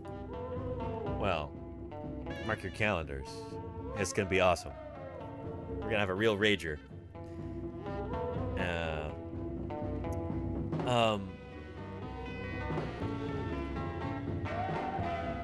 Mary Anning. Fossils, which he then sold in mines where he found remains William Buckland. like cave bear bones from the Pleistocene. For evidence of even more ancient life, we turn to English paleontologist Mary Anning. Anning walked the beaches after storms to find and excavate fossils, which she then sold, mostly to Buckland. In 1811, she even found a spectacularly well-preserved ichthyosaur. Anning was a keen observer and a talented nature writer. An 1830 painting of ancient Dorset based on her work brings I love this painting.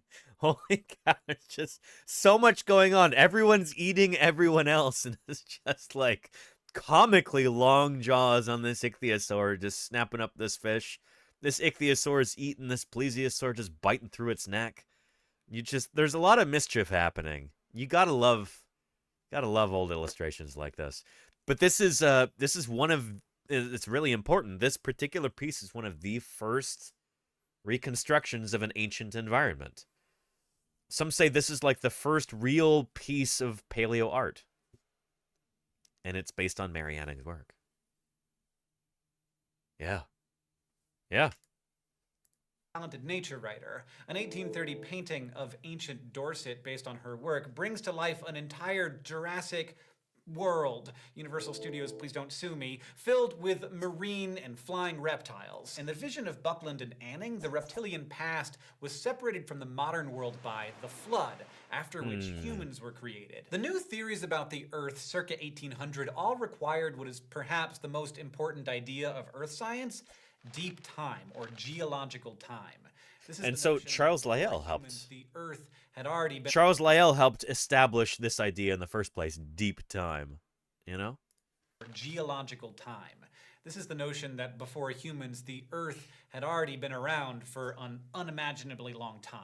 And this great expanse of time is, like human history, full of sudden events and patterns that persist over epochs. So deep time implies that geohistory can be reconstructed in the same way that historians reconstruct the human past. Except, instead of relying on vases, ruins, and letters, geohistorians rely on fossils, volcanoes, and rocks. This epistemic mode of thinking about the Earth's history emerged thanks to the techne of industrializing Europe. And so the earth sciences became more regular as professions in the late 1700s and early 1800s. In industrializing nations, governments and landowners started investing in geological surveys and mining academies.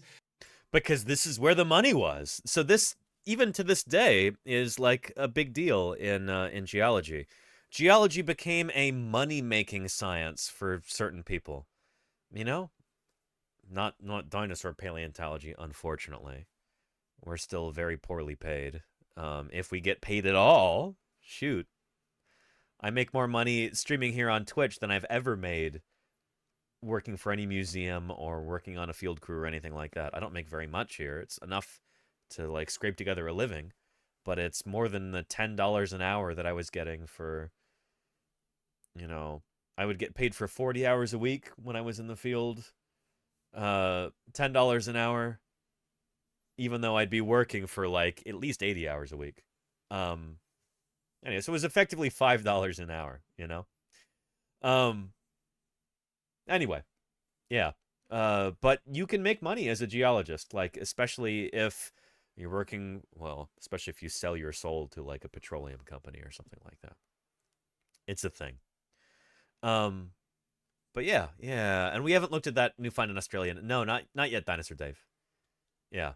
In these academies, earth scientists were trained to generate new ways to satisfy a world increasingly dependent on one mineral resource: coal. New visual technologies for geological mapping and a new system for tracking rock groupings across vast distances emerged from the works of Abraham Gottlob Werner and his students at the Mining Academy in Freiburg, Germany in the 1770s. In Britain, mineral surveyors and civil engineers such as William Smith and John Ferry started using fossils to improve the accuracy of geological maps. This which is really, really cool because, I mean, it shows that the system works. Like, the knowledge that we as paleontologists accrue, there's this, like, hard-won knowledge. Blood, sweat, and tears are expended in, you know, wresting this knowledge from the earth. But it's useful not just for understanding fossils and understanding the natural world, but spills over into mining geology, too. Where, like, this knowledge can help you find coal, if that's what you're after.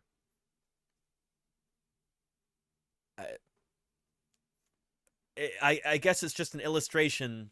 It hammers home the point that, like, this stuff works.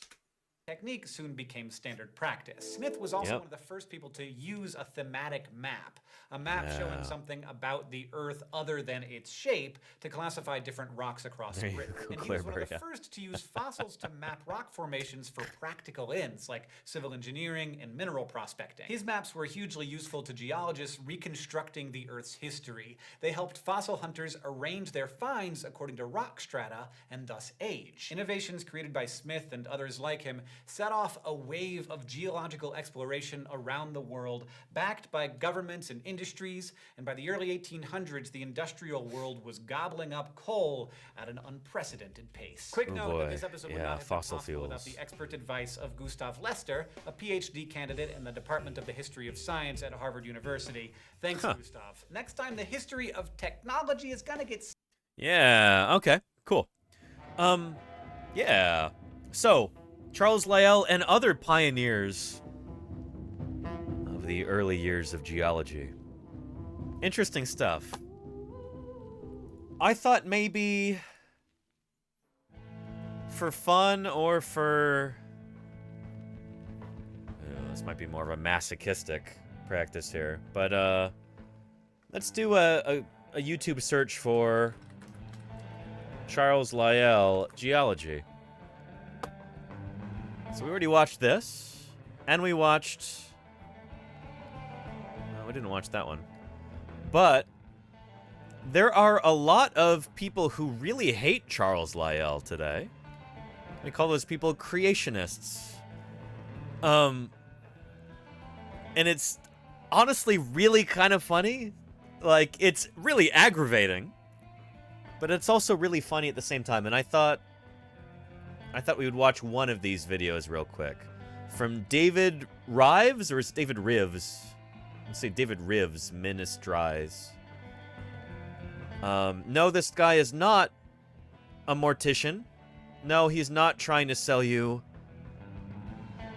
a used Chevy Malibu. He's apparently a YouTube pastor. Let's see what he has to say about Charles Lyell. He doesn't like him.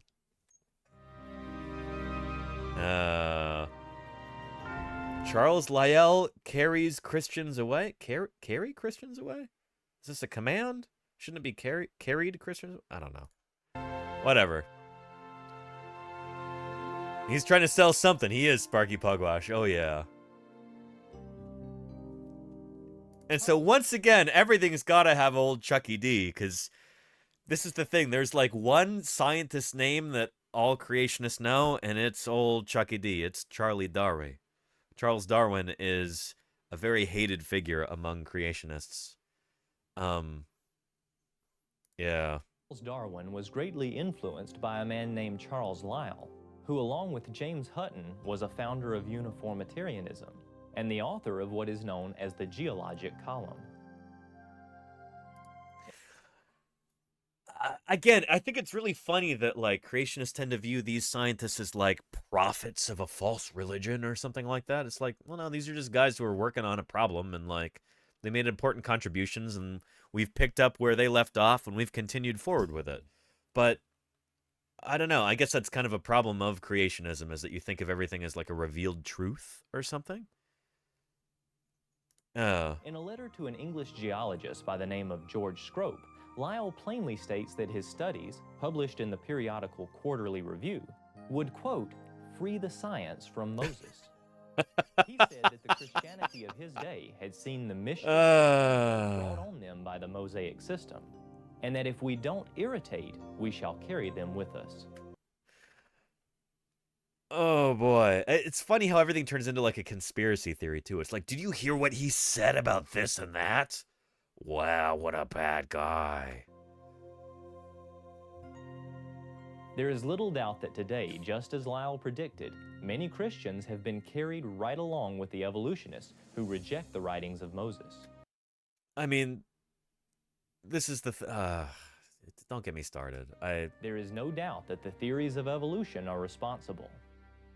We are warned not to be led away with the error of the wicked. Anyway, yeah.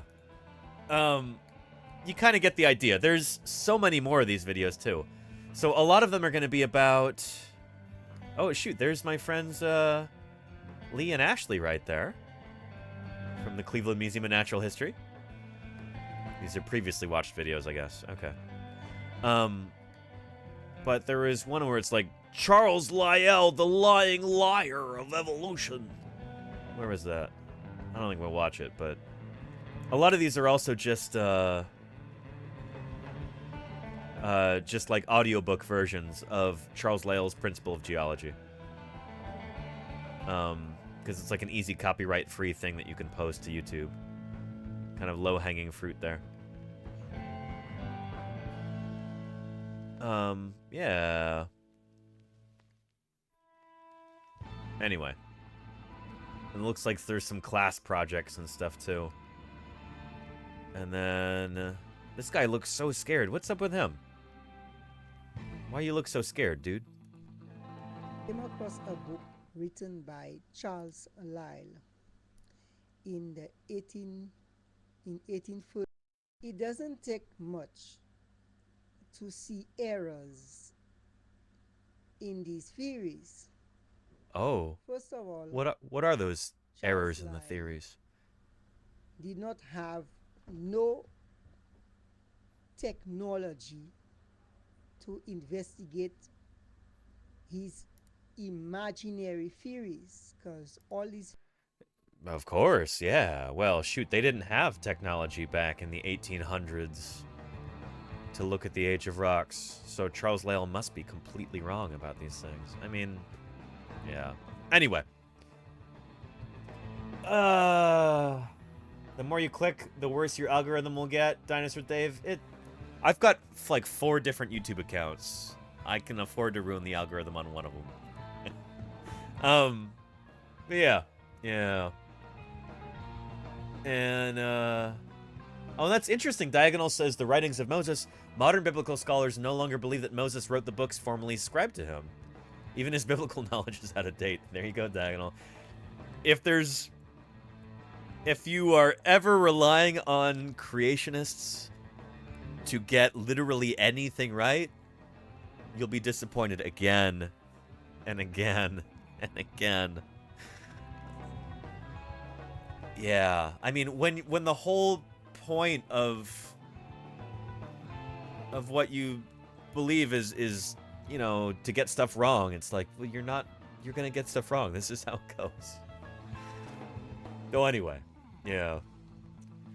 But yeah.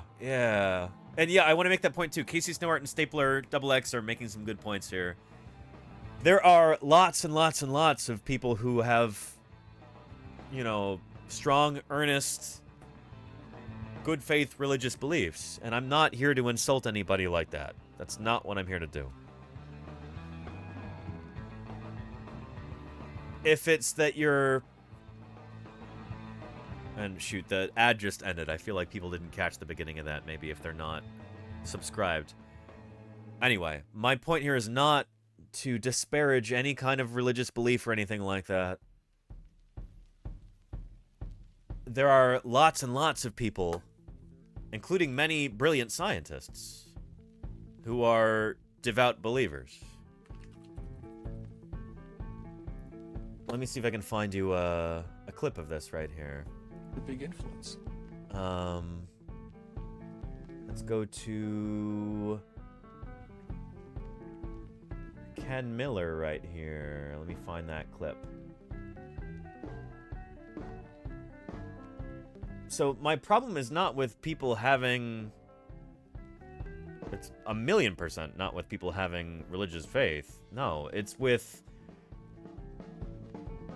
trying to harm science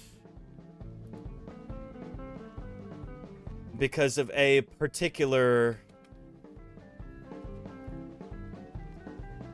kind of religious interpretation of a certain doctrine or book or something like that, you know? It's like that idea in society. It's like, your right to swing your arms ends at my nose, you know?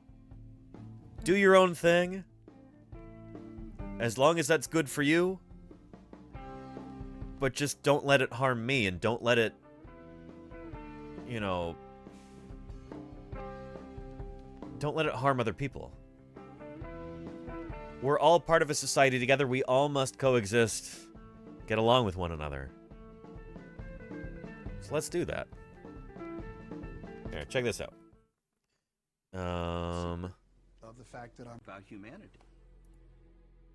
Here's Ken Miller. Secret of the fact that I'm a Roman Catholic, and a long tradition of scholarship in the Catholic Church has argued that truth is one, that science and religion should ultimately be in harmony.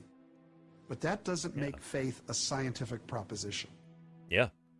I think, as many religious people do, that faith and reason are both gifts from God.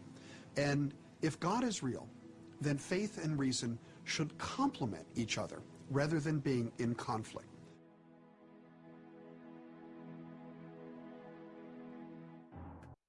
Stapler says, so extremists are Bart and Lisa swinging their limbs, walking into each other and screaming.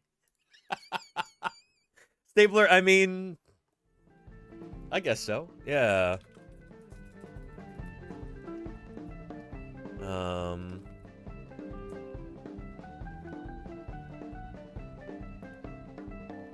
Lisa.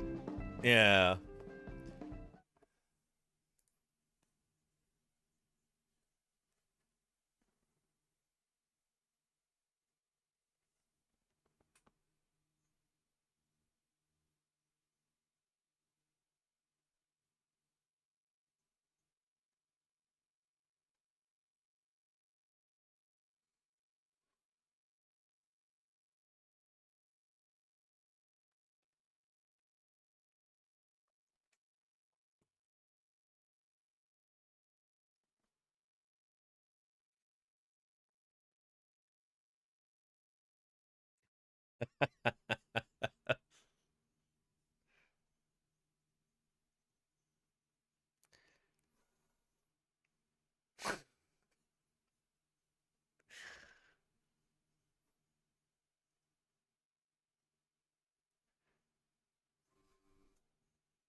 Anyway, yeah. Good stuff. Thank you, Stapler. Yeah. Doe indeed, Claire Burr. Yeah. So yeah, there you go. Gotta respect the classes? Yes, indeed, Steely Dan. Of course.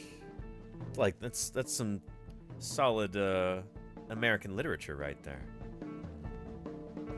Important stuff. Just like the history of geology is important too. I hope you learned something today, and I hope you had fun with it. I've been streaming for more than 3.5 hours at this point, and I've got stuff I gotta do tonight, so we are gonna wrap up our stream right now. Let's throw a mammal up to put our credits over right there. Don't go away just yet. We're gonna raid into somebody else, maybe doing some science. Let's find somebody. Thank you for being here, Lenina, and Charlie's Dragon, Sparky Pugwash. And 4 David Blue is playing a dinosaur game. Oh, interesting. Let's see.